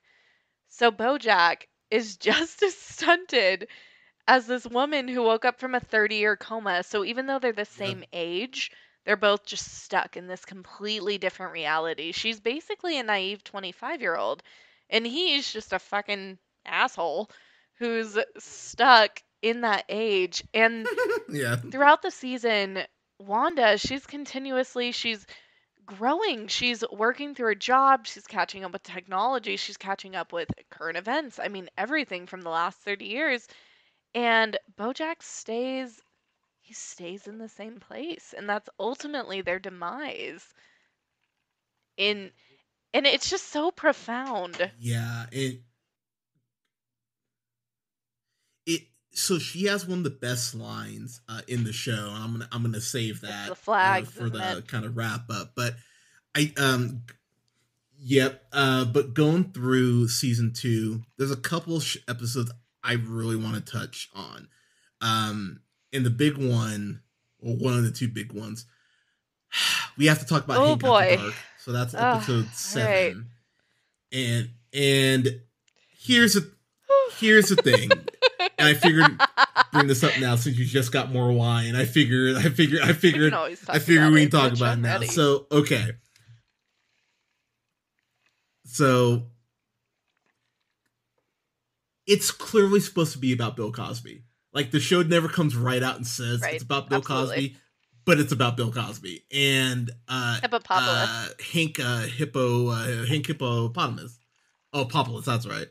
Um, he's that guy. He used to have so the reason why you can clearly say it's Cosby, not only did he have his own show, but the show goes out of its way to go, oh, I used to listen to your albums as a Well, kid. and I it went, aired in who's that sound 2015. I like? mean, Like, that this was was a bit. shortly after all the trials. I mean, it was very Yes. evidently tied just based on the timeline alone. But yeah. Which the show, you have something that the show's not given enough credit for is Oh how my quickly he God. gets I this know. shit It's out, been like, in real consecutive time, year as over far year as since it it's. aired. These 6 seasons, really 7 if you count season 6 being split up into 2 parts. It's just high quality, Yeah. never strays away from the vision, the characters, like year after year. They put it out like so quote unquote quickly, Yeah. but it doesn't lose its spark. It's just so good. It's just the best thing I've ever Yeah. watched. It's it's really impressive, and I will say, for me, that what's so crazy is that, so they're doing a book tour One for, Trick Pony, it's yes. the paperback version of the book, right? Yeah. And someone brings him up, and Diane goes off script, quote unquote, and Well, what it she is the is news cycle they, for like the next not to be a 24 hours. stickler, but just stick to the facts. So someone asks, they, so they're in a library, they're touring. People who have read the book show up to get it signed to ask questions, and he says, "Yeah, this question is for Diane. Weren't you worried that this book was going to hurt BoJack's reputation?" And BoJack is like, "Yeah, that's a great question. I'd also like to know the answer to that." So clearly there's still some animosity about the book not turning out the way he envisioned it, clearly. And she says, she's like, "I just wanted to tell the truth about this man. There have been plenty of celebrities who have done way worse." And the crowd goes, "Name, like who?" And she starts naming all these celebrities, and she says, "Hank Hippopopoulos." And there's just like a gasp amongst the crowd. And they're like, "Uncle Hanky? What do you mean? What did he do?" And she's like, "All Yeah. of his former assistants accused him of the same thing. I mean, it's public record. You can look it up." And then everybody whips out their phone. She's like, "Oh, you don't have to do it right Yeah, he said you now." can. She says you can Google it. She flat out says you can literally Google it, and everyone there Googles it and goes. And to piggyback off you real quick, the fact that everyone calls him Uncle Hank, and Bill Cosby is known as America's dad, That Yep. again, another parallel that's right fucking there, and I just Boom, went, there it is. oh fuck. The and the thing about this episode in particular is that there's a scene where Hank, basically his current assistant Nicole, I want to say, um, reaches out to Diane, says, "Hey, like I need to talk," and so Diane goes and meets her in this parking garage, and Nicole set her up, and Hank gets out of the limo or whatever, and Hank flat out goes like, "I'm an institution. Who the fuck are you?" And unfortunately speaks some truth where he goes, you know, this is, we're in the age of people not being able, I'm paraphrasing, of being able to essentially Yeah. not be able to pay fucking attention. Um, I, I would like to point out to everyone, by the way, that there's a certain rapper in Canada that is very close with Millie Bobby Brown. It feels like most people just don't even bring that up for whatever reason, but that's a whole other thing. So, unfortunately, he's not wrong. It feels like, and again, this is a 24-hour news cycle, which is another fucking issue with it, that you always have to have something on so that people, the news is almost, the news has done less to inform people more so than any time in its history. It's done less, it's Well, really not only softened the that, but blow I on mean, things that it's a should be perfect important. example of And how we idolize celebrities because we feel like we know them. Art is such, it just illustrates itself in such a way where we see people on TV, they feel like they're a part of our household. They're our friends. They could never do such a thing. It's like you realize you're looking at a character. So when these scandals come out, something in our yeah, psyche, we don't want to believe it. And a lot of times we fucking don't. yeah, It takes a lot of hard evidence. I mean, shit, there have been, I mean, perfect example, one I'm not particularly proud of, but it's an easy example off the top of my head. I mean, Chris Brown, how many fucking hits has he had since he beat the shit out of Rihanna? Everyone's like, oh, it's just music, it's catchy. Now, Kanye, with all yeah, his fucking psycho shit, people just yeah, don't want to believe yeah. that, creatives that we've embodied this idea of who they are.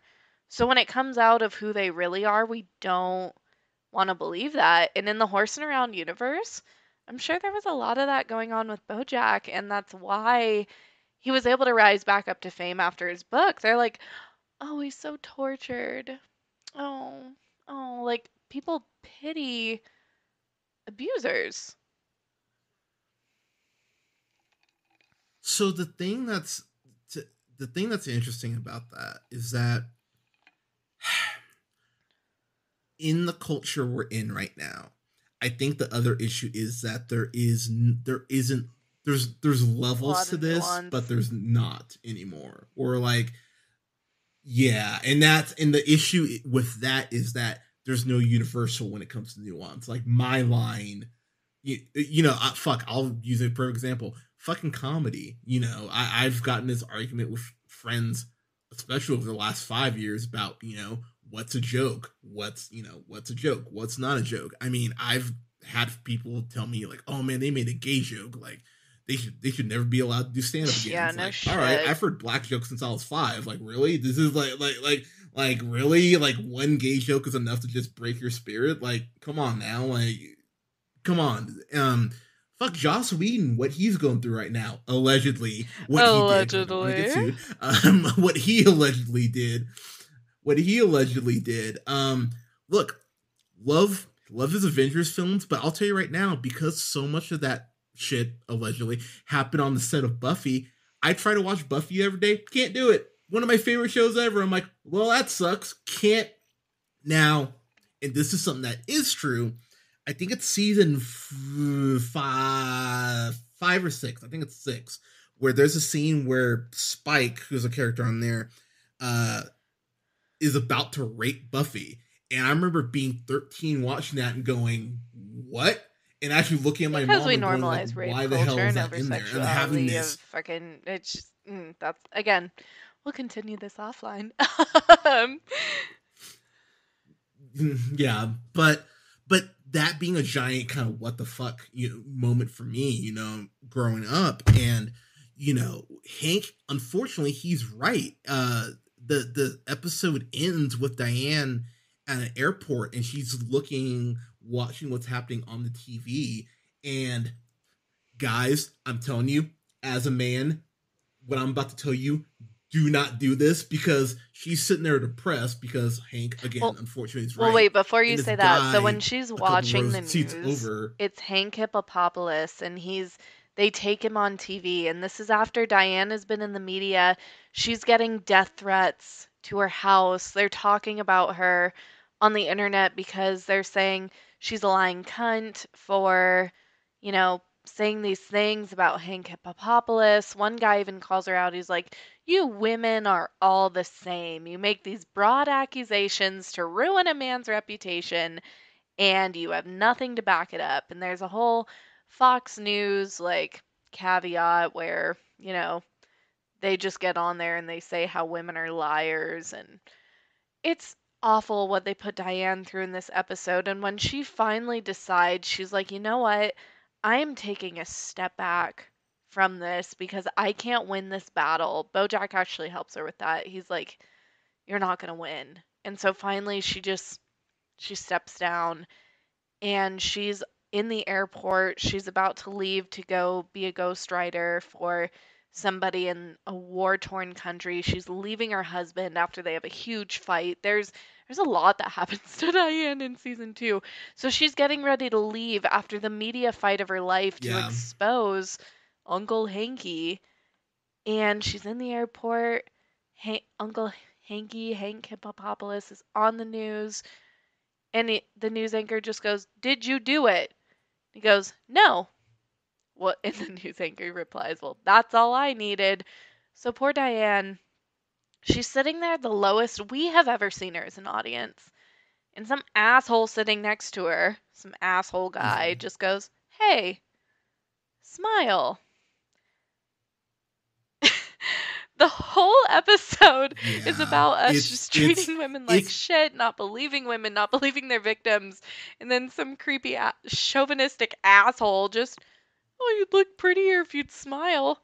Yeah, you'd look fucking prettier with, I don't know, your yeah, teeth on the curb while I stomp your fucking head in. I don't know. That's not me promoting violence. That's yeah. just It's me and feeling how I feel as a person. I yeah, don't know. it's. I mean, you do you, boo, you do you. And but you're right though. And the thing is, what I always say is, yes, it's always he said, she said. But goddamn, we need to we need to take accusations seriously. Like, go through an investigation, actually listen, because again, like, it's so I appreciate someone like oh god, why am I blanking? I appreciate someone like Aziz Ansari, who actually went ahead and addressed like that situation that he had go on his stand up and actually go like, look, I thought it was coming from this Well, and even perspective, the and I thought actually screenshots from the handled it in a very conversation. I mean, mature. so this woman, she called him out. She was like, "I felt really uncomfortable." He's like, "Oh shit, I'm so sorry. Like, I thought it was consensual." Da da da da. And like, I can appreciate somebody who admits they were wrong, regardless of the situation. I just, I don't know. What was the second episode in season 2 that you wanted to touch on? No, so the last thing I'm just gonna say on this is because again, I have my personal feelings on that. I'll be real. I think the way that people went at him, like he was Harvey, people were comparing him to Harvey Weinstein. I'm like, people, that's my issue right there. You're not allowing any nuance or any wiggle room, because something like that cannot be put in the same category as a serial, like, What? sorry, No, go I was ahead. You have pointing something to at say. you Go ahead. like, sorry guys, we're on video camera, It and look, so I was like pointing at him like, yes, I like what you're saying, not like I'm trying to interrupt you. but it's like you can't, like you. Oh no, you're good. Okay, my bad. But it's like you cannot compare those two, because when you do that, again, you leave no Yes. room to actually have a discussion, Absolutely. which is one of the biggest problems we're having about this in general right now, which is why if you haven't seen Jessica Jones or Promising Young Woman, you should watch one of those. But um the second episode I want to get to because Oh I my god, realize we we could could go go 3 hours three on each hours on this season at very this easily. rate. Like, So, fuck. very, very true. so so the thing about this episode, and I'm just Yeah, gonna do take a your couple time. other things before I get this episode. I love I love the fact that like I genuinely love the fact that there's this surprise Oh, birthday that's party that Mr. Peanut Butter throws for Diane, and he thinks Higher that's Love. episode 4. It's after the party. Is that Um, the episode that happens? no, I think that's after the Episode party. That should be 4. episode 4. Chickens? Or wait, no, not. Yeah, Yeah, you no, right. episode 5 is After the chickens. party. Ooh, there's a whole layer of Princess Carolyn in that Yeah. episode that we need to unpack. But yes, okay, back to Diane, Mr. Peanut Butter.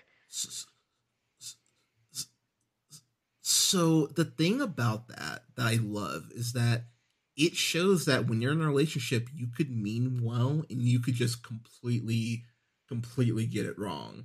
And it's just a thing that you have to.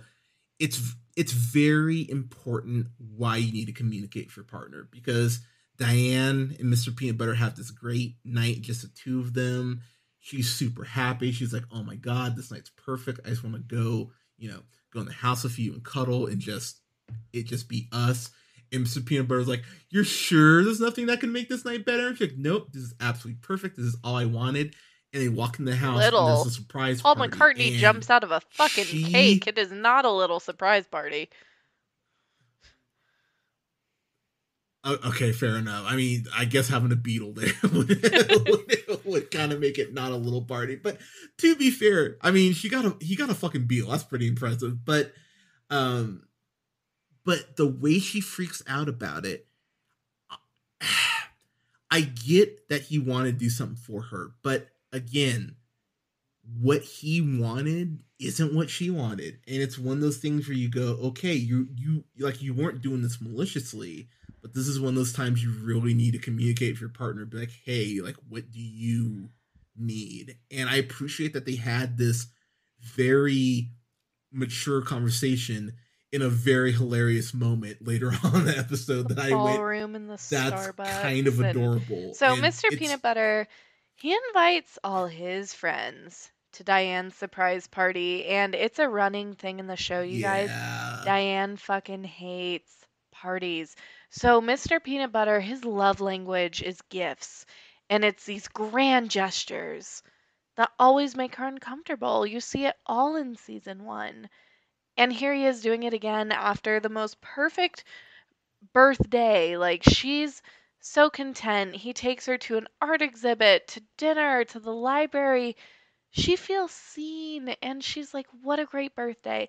Then all of a sudden she opens the door and it's this massive party that just completely just throws her off her shit. She's completely overwhelmed and they get in a huge fight over something completely nominal and it causes yeah. everybody to leave. Like, everybody is just like, okay, I'm gonna go. It's Diane is awkward angrily too. washing dishes. They keep fighting, and what it boils down to is she doesn't feel seen, and he doesn't feel like he's good enough. He's like, well, it's the thought that counts, isn't it? And she feels like such an asshole for getting mad. She's like, my boyfriend just threw me a fucking huge surprise party. Why am I upset? And why she's upset is because that's not her love language. They're just not compatible, and she's expressed it so Yeah, many times. And even though they seem so perfect, you guys, like Mr. Peanut Butter just idolizes her, or even makes a joke. So Mr. Peanut Butter is depicted as a cartoon yellow lab. Diane's human. And in this episode, he's like, do you want to know what I do when you're at work all day? And he leads her into the living room and he goes, I just lay there on the couch and I wait for you to get home. Sometimes I even pretend to dig a little hole in the sofa. But when I hear your car drive up, it is the best time of my, like, the best part of my day. And yeah, they're making fun of dogs, like they're depicting it as such, but they're also illustrating a bigger point that Mr. Peanut Butter They is are. living for his person. And Diane doesn't want that. Yes. Yeah. Like it's I know there's so okay. much to do. How do I want to phrase this? It's no, there is, but I love the fact there's a fine line between living like wanting the best for your part. Okay, you know, here that's a better way to put it. There's a fine line between loving and growing with your partner and not having your own shit. And that's kind of the issue that as it goes on that Mr. Peanut Butter has because so much of himself is tied to whoever he's with. Good You old see it with Katrina.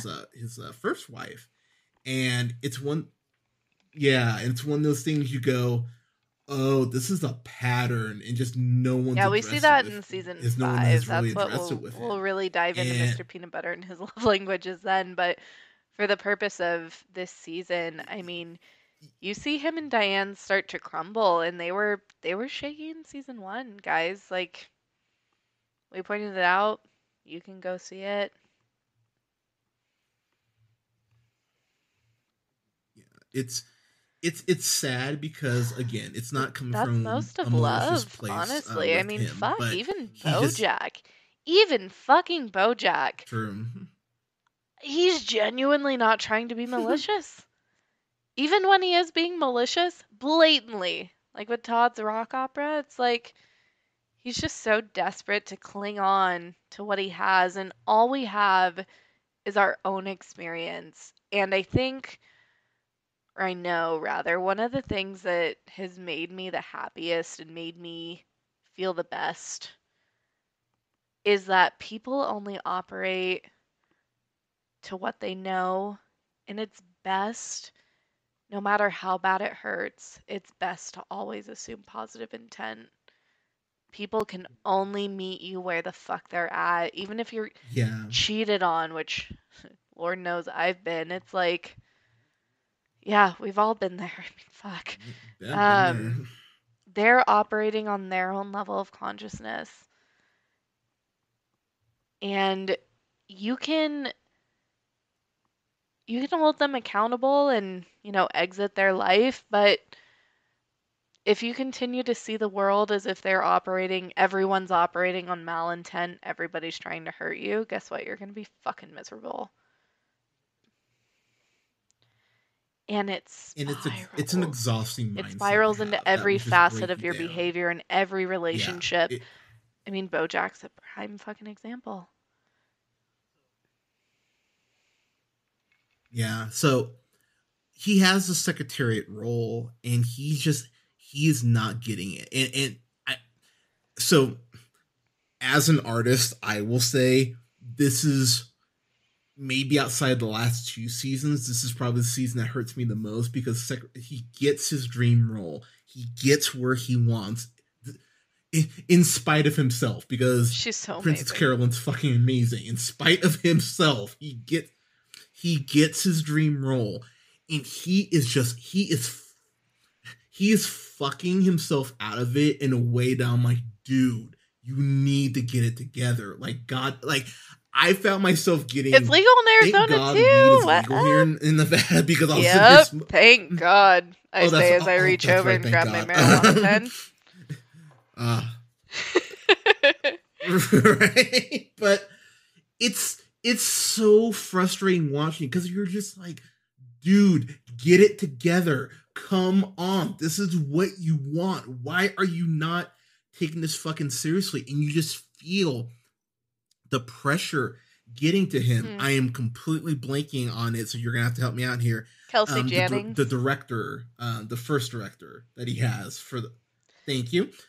She's amazing, and one of the things I love about her, she has this adorable fascination with Todd. Like Todd's the one person she likes. She's like, oh, you have a like a like a comforting face, I think is the term he uses, and he kind of goes like, oh, and he's always like kind of looking down sheepishly at his feet whenever she It's compliments him. so wholesome, their It's really relationship. cute. So I wish we would have had more.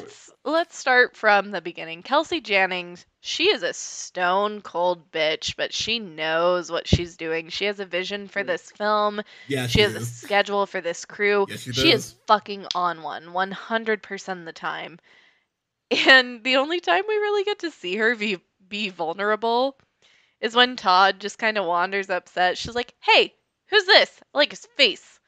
Got a nice face.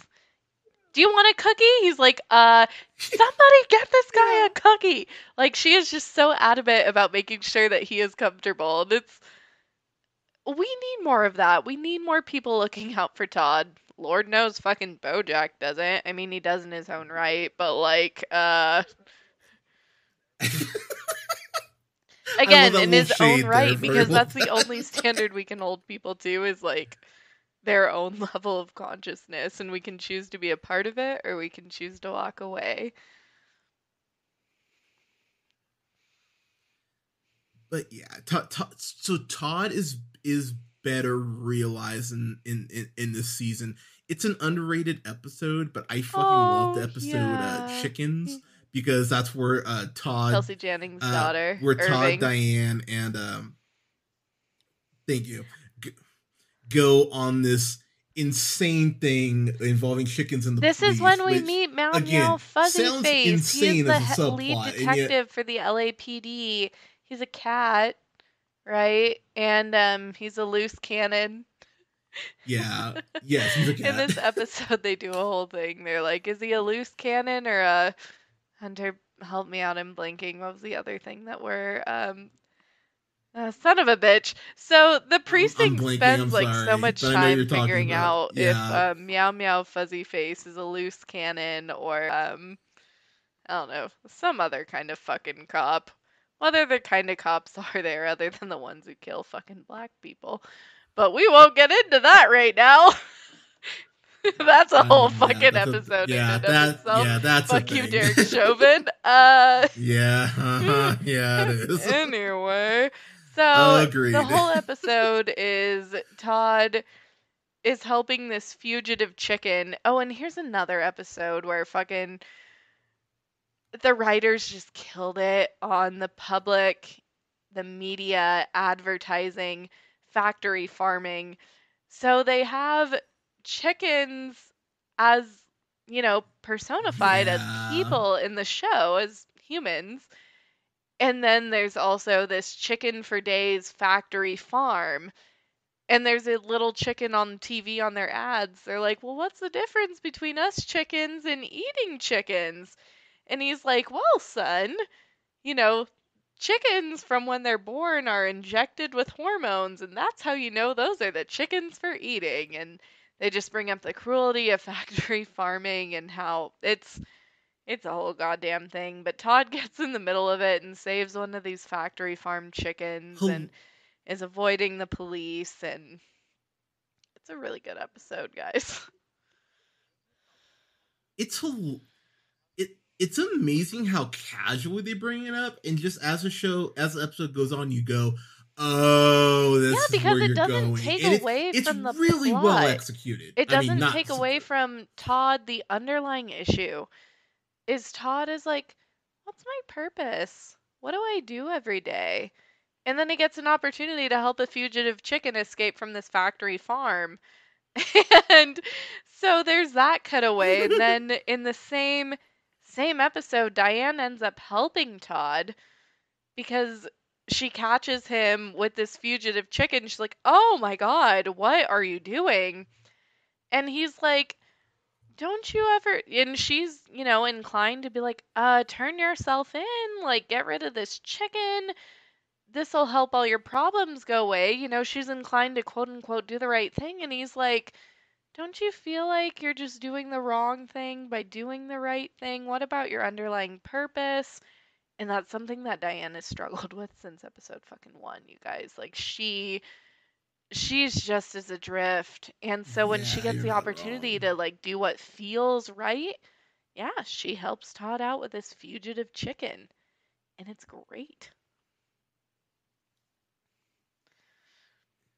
It was really cool that she kind of Oh my stepped up in the fucking god. pecking Did you order, have this written but down? Like each but episode you're like, I want to make this joke about this fucking no, thing. these are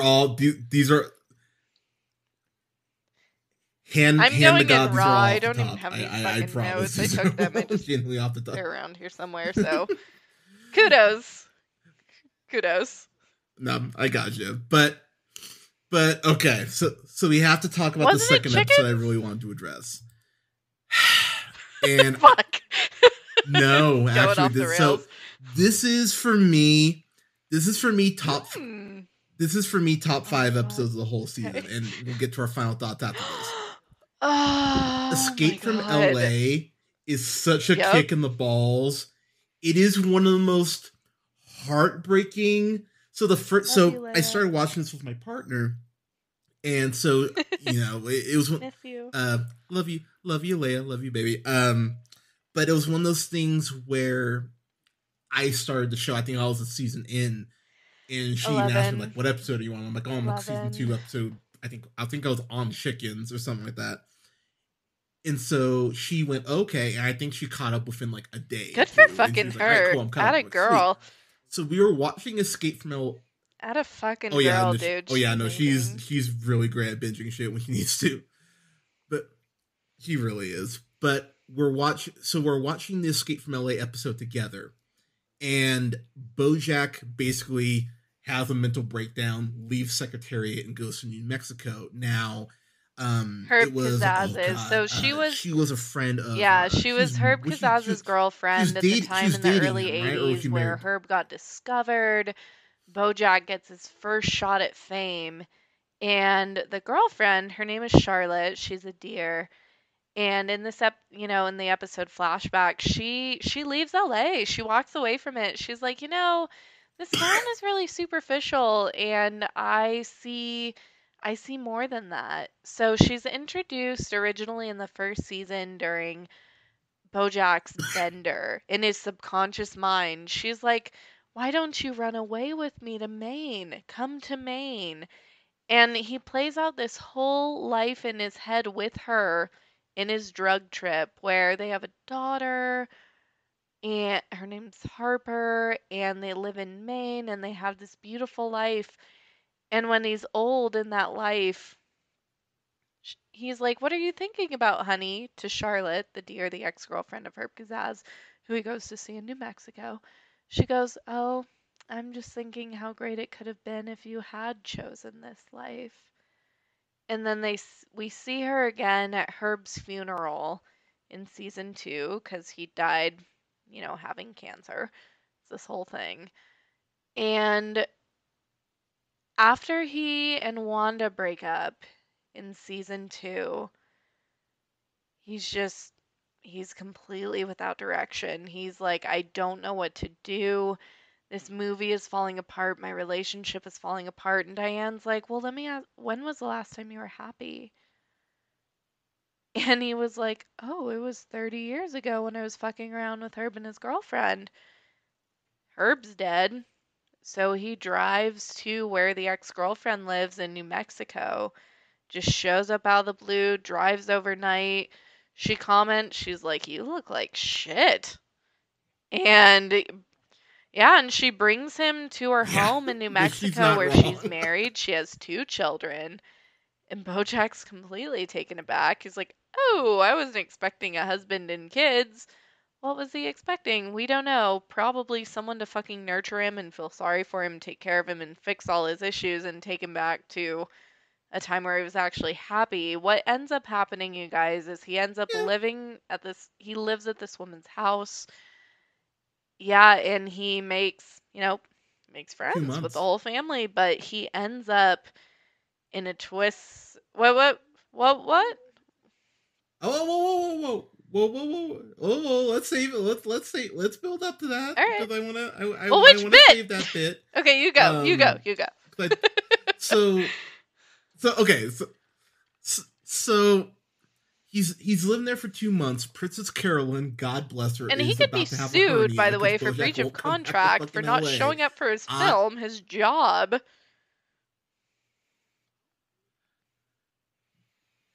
Yeah, so I was really happy they brought that up because she's like, what? The line she has is, and I'm paraphrasing, but she goes, "I just want to know if your pants are comfortable because they're gonna sue, they're Yep. gonna sue them off of you if you don't get back to fucking work." Which I went, that's fucking amazing. So Penny. her daughter, Penny Carson. oh, what's her daughter's name? Remind me. Crap. Thank you. She's a Penny is senior. in high school. I can't. Is she 16? Well, she's just learning to drive, and Okay, I she thought she was even says 16 for she's some the last reason. in her class to not have her license, which is part of why her and BoJack form a relationship. He helps teach her how to drive. Okay, so the thing is, as I'm watching this with my partner, I was watching it for a raised eyebrow the whole time because I'm sitting there going, okay, BoJack is being genuinely sweet to her, being cool with the family. Like, he's taken back, obviously, at first by the husband, but actually seems like they're getting along.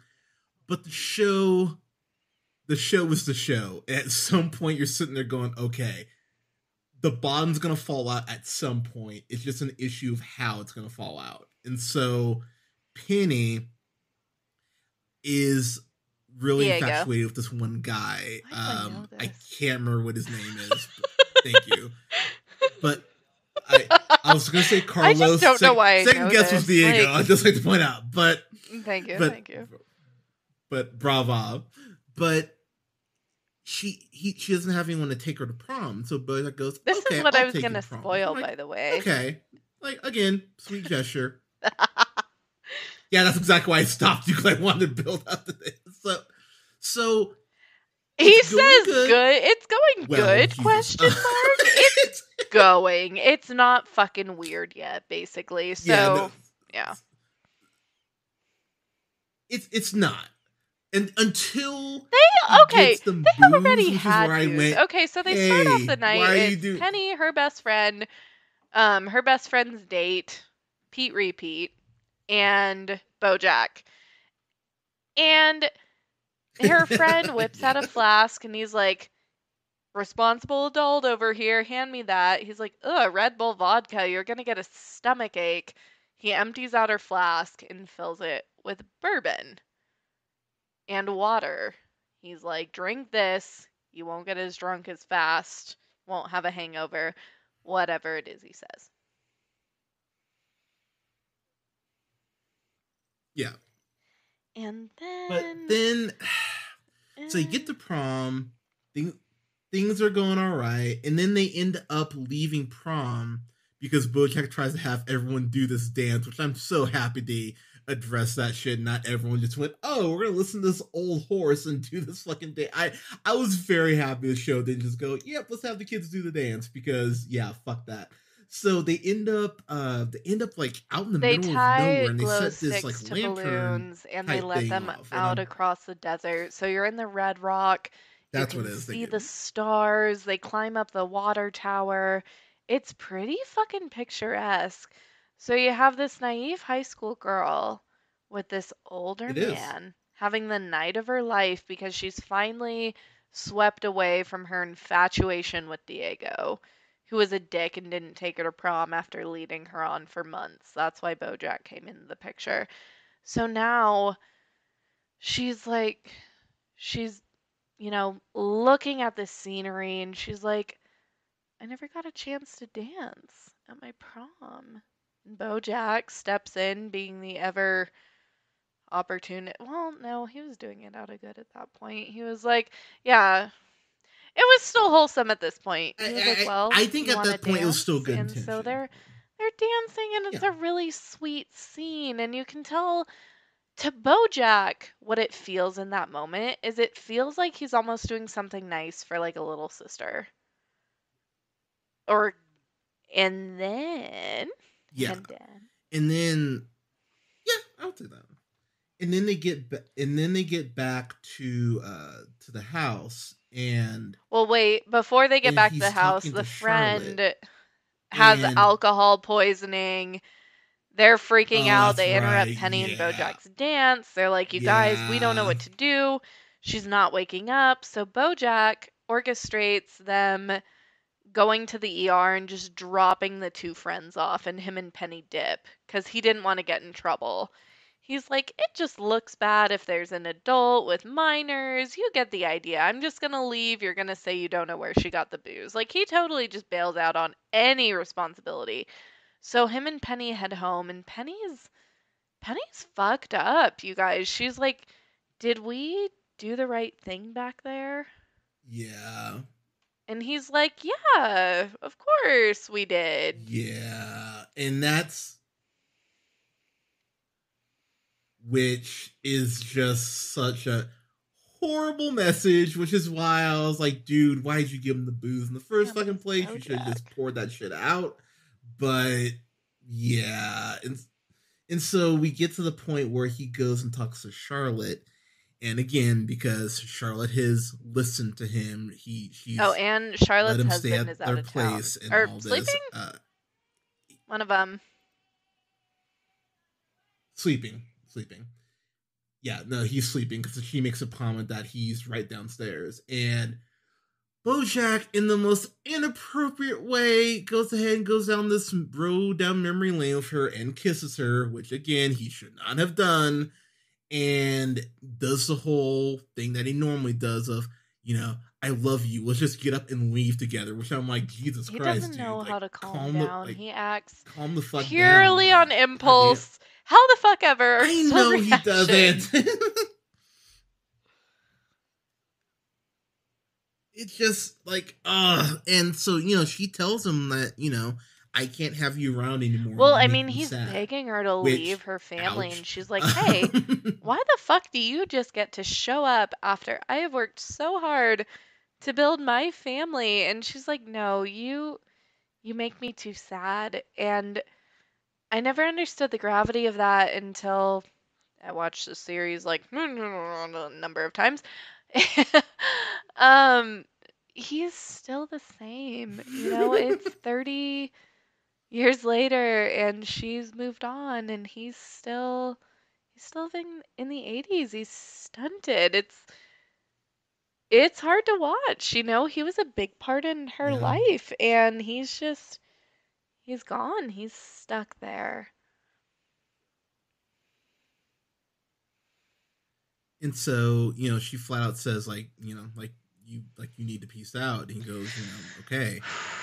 And then he runs into Penny again. And Penny goes, and again, I can't remember if they say she's 16 or 17. So, quick quick story time. I will be the first to admit, again, far be it from me to tell anyone how to live their life.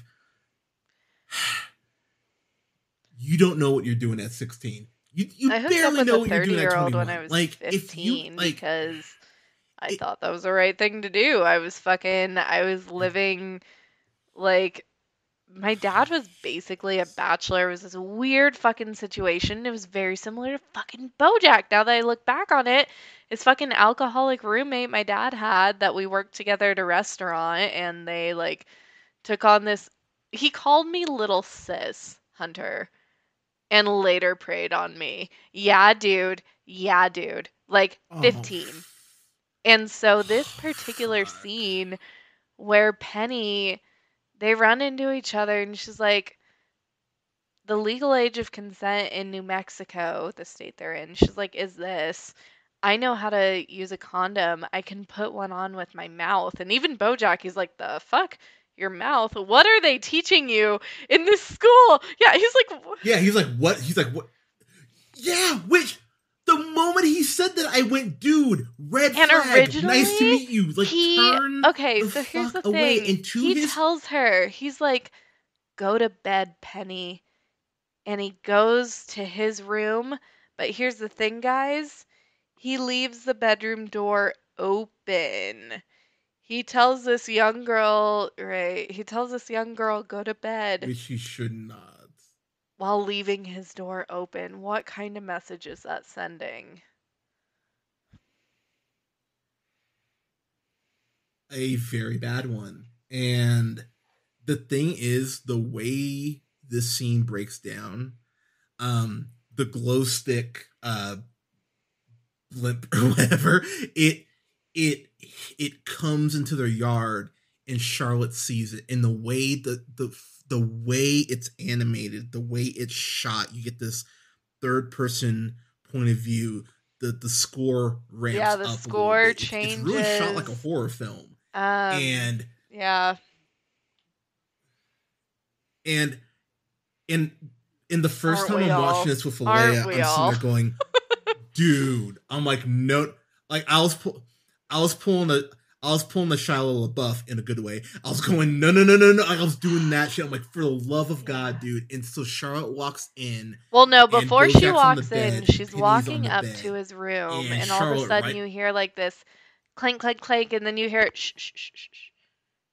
And she's like, naturally, as a mom should be, Charlotte kind of Yeah, stops by the door, like, the fuck? And she gets the gut instinct to open it. And when she does, she sees her daughter undoing, so her 17-year-old daughter undoing Bojack's bow tie. And the first thing she says, she goes, no.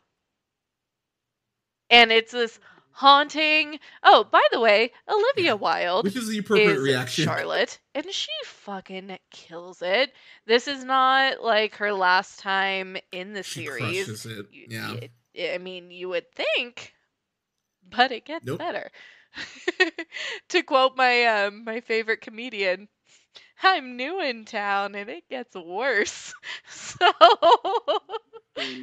I fucking love Mulaney, but that's not a Nice that Mulaney we'll reference, by have the another way. discussion about that another day. So Penny, the woman who Charlotte, the woman who BoJack just was like, "Run away with me. What you and I have is real." And she's like, "You make me too sad. You need to get out of my house." She then walks in on a sexual encounter between him and her 17-year-old daughter. And naturally, she's just like, Penny, go to your Yeah. room. And she's like this creepy calm. Like, you can hear just the level of like, fuck this in her voice. And Penny, she's ashamed. And it's, I feel for her bad. And Yeah. she's like, Mom, we And didn't that's one even of do those. anything. And she's like, now. Yeah. Like, she's just trying to remove her daughter and get her to a safe situation. And poor Penny runs out crying, you guys. And so, and I have this written down. It's the last note I have on my page notes here. Uh, so BoJack Yep. tries to go Charlotte, and she goes, don't you dare! If you're not out of my driveway in 30 minutes, and if you And try to the contact door me or my family slam. again, I'll Like, fucking kill you." And I remember my jaw was just. I might Oh, watch Elaine this and I looked at episode each other like, after like we're "Holy done because shit!" And I just love it so much. it, Oh God. it's one of the best scenes in the show as far as acting. And here here's my only real complaint about season 2. I hate that there's a I hate that there's an It episode was after an this. important I one for really hate that there's another Todd. episode. I really wish they would have. It is, but I Ooh. almost wish they would have flipped them. Honestly, I just I really wanted. It's gonna sound dark, but stick with me, here, people. I wanted that dread to kind of carry over to season They make 3. up I for wanted that that to in be the season last 6, my image we have friend. of I get what BoJack for you're a getting season, and at. I mean they do, but I for how powerful that scene is and how royally he fucks up, I was just like, again, Sure. I admit that is a personal choice. I would have personally loved that to have been the last episode of the season. I again, just me, But but they're sticking considering this is true an to episode their after, I'm like, algorithm, which it. is like shock, They are. climax, holy fuck, second to last episode, and then the last episode is that resolve, and it kind of sets the scene for the wrap up. And they do such a good job at that wrap up. And I God, I feel mean, like we don't have enough time to unpack the finale. We almost got through the first two seasons. yeah, I mean, well, I mean, you But talk about the climax. I mean, there could have been one if the mom hadn't Sagittary walked Ray in, but Joe I mean, da da da. but, but I don't know how yeah, to feel there, right now, but that da, was da, da, so fucking da, funny. da. But the, but I mean, again, so as I point out to someone, just because it's legal doesn't mean you should do it. Because again, like, come on, y'all, like, look, and I can't. Again, I was mentioning this earlier. Far it be for me to tell people how to live your lives, but if you So, can wait till like, you're I 18, feel like, like I wait just till you're have to say, 18, like, like, I lost my I virginity at 14. Like, you cannot tell people go ahead. anything who are young. Like, thankfully, I lost my virginity to another 14-year-old, but let's Oh, I fucking know. tell people who know better. Like, BoJack. It's like, hey, even though it's fucking legal in New Mexico to sleep with a 17-year-old, maybe, just a thought, don't fucking sleep with a 17-year-old. We men, women, we need to hold people to a higher standard. We can't just like hear these stories and say, oh, good job, dude. No, fuck Yep. that. That era is fucking over and it needs to be done. Yeah. Oh, it's 11:11. Make a If wish. if the person you're sleeping with has got it. If you're if if you're about to sleep with someone and their DVR has anything that says Disney Channel original series, you probably shouldn't be fucking them. So wait, like seriously, just fucking wait. Now, I mean, I lost mine when I was Whoa, really? 23. Not judging, just surprised. 25, my bad. 25. But yeah, yeah.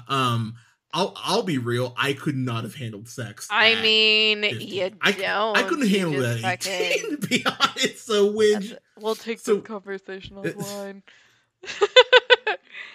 yeah, but yeah, but honestly though, like if you can wait, honestly wait. And here's the thing, this is the last thing I'll say about it.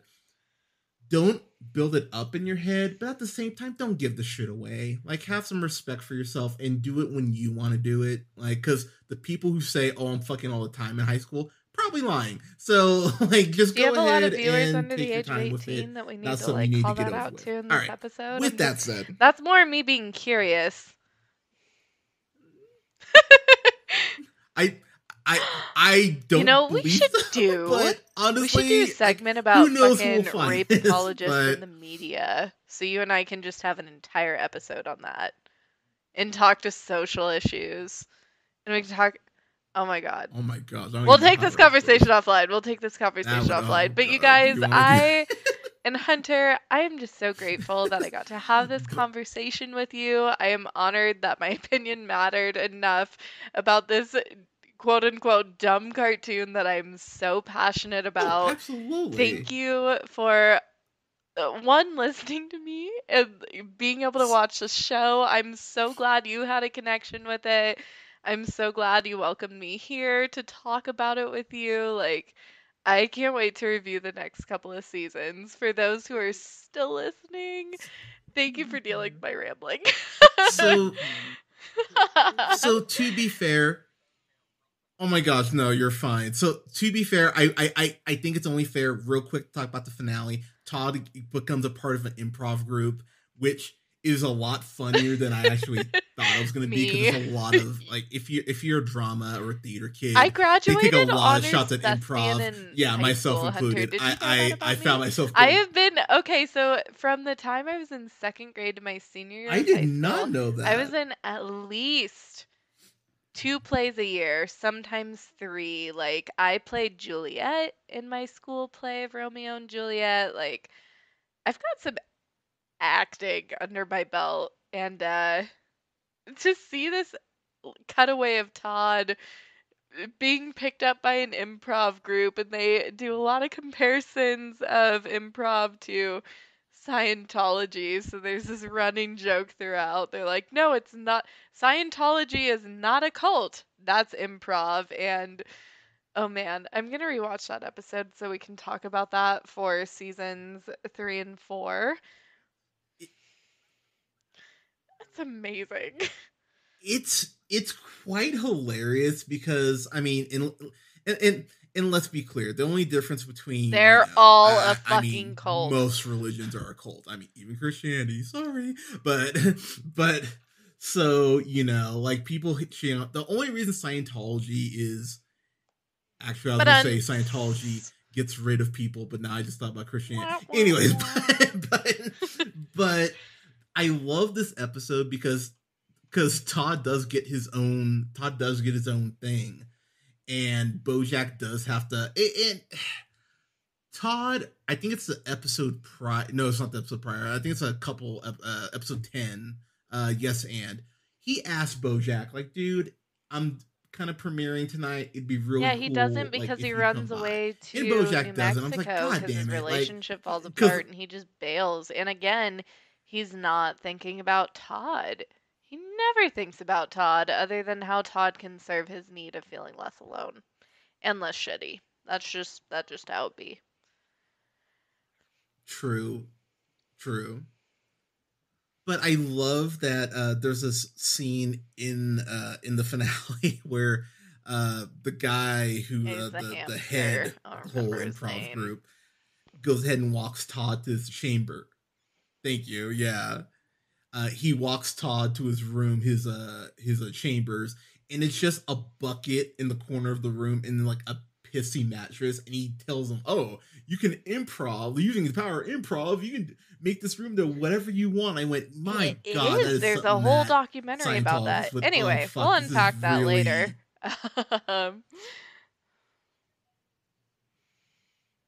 But to wrap up here, because I do actually want to grade both seasons. First season of BoJack, I think is so well done. It's clearly still finding its footing, which isn't a bad thing. I give it a 7.5 out of 10. For me personally, it's wow. You're going. So wait, okay, 7.5 out of 10. You can give it a C. How does math work? Okay, hold on. Yeah, that's a C. I'm a psychology major, you guys. I'm not a math major. If we're looking at it, how that translates to actual numbers. Yeah, so season 1 of BoJack for me gets an 85. So was that B+? B+. That's like a B. Yeah. So I mean, so if I would give it. Okay, you give it B+. Okay, I'd give it an A-. I think for I think for a premiere, because again, the video game thing that hit me so fucking hard, because I'll be honest, I forgot about that and I just got pissed off all over again. I'm like, you're a bastard, but like I got really angry at that. So I was like, you fucking prick. So the fact that hit me as hard as it did, I went, okay, bravo. And I love the way that the episode, the finale of season 1 later ends, because I'm a huge Tegan Sarah nerd too. And I was it's like, so fucking good. And the music all overall on the show is so fucking perfect. Like it's so good. I will say I got really high last night watching. I think it's episode 11 where Diane turns into this like fucking weird ass creature, and my 11, high ass was not prepared for that. So thank BoJack you, is tripping. Netflix, it's a for that shit. And he goes, "Oh shit, I didn't like that tripping. At all." Yeah, but that's downer ending. Yeah, that was scary. So I'd give season 1 an A-, because again, it's still finding its footing. I'm not great. Like some of the Todd stuff doesn't work, but it's a great first season. I give it an A+. I think is. I'm gonna be real. I give it an A+. I don't want. You know what? So I'm gonna go our highest rating. I'd give it Fan-fucking-tastic, just because of episode 11, Escape from LA alone gets it to a Fan-fucking-tastic, just because my gripe with the episode after notwithstanding, you have two of the best episodes of the show here. You have the Escape from LA and you have Hank After Dark. And the fact that both of those hit as hard as they do for me, I think it's the best can't season of not give it a television of fan all fucking that. Like, time. it might be Like, a rare yeah, I do. I think, yes, season. it's 2 is my your favorite season? season, and I have my Really? favorite episode Okay. that pretty much wraps up the whole series for me. That's gonna come later. Don't want to give a spoiler, but overall, holistically, season 2 is the best season of BoJack for me. Okay. Okay. Um yeah, for me, just the episodes really do just hit here, and you really do feel the confidence that the writers have, going like, okay, we've got this now. And again, Yesterday Land, the Disneyland shit is just, that shit was so fucking funny to me. So just off that alone, it's a fan fucking tastic for me. It's probably my second favorite season Ooh, of the now show. I'm I'm not curious. gonna give Okay, away I'm what my not gonna favorite ask season you is, like offline but because I want to hear it like yeah, with everybody. but yeah, but everyone, thank you so much for listening. I know this is a long one. There's a lot to talk about with BoJack, I love you so but much. Kayla, I Thank you love you guys so for much. Thank you so listening. much for If you're being still on. listening, I'm so honored to Everyone, be here. please Thank listen to you. us. Please don't forget to like, share, and subscribe. You can find us on SoundCloud, Apple, Google Ooh, you're Podcasts, on Podbean, iHeartRadio. Stitcher, and Fucking iHeartRadio, fancy. Spotify, to name a God couple places. damn. We are. Oh, and Amazon Music, Amazon Oh Music, and shit. TuneUp All at the Real right. Good Pineapple, for and you, you can find man. us on YouTube now. So and don't forget to like our gaming our pages on Facebook at the Real Pineapple and Real Pineapple Games. I'm going to be hopping on Twitch this month. I will keep you guys updated on that. And then don't forget to follow yours truly on Twitter at JHunterRealPineapple. That's REEL Pineapple. And follow my colleague Scott on Twitter at Nearman the First.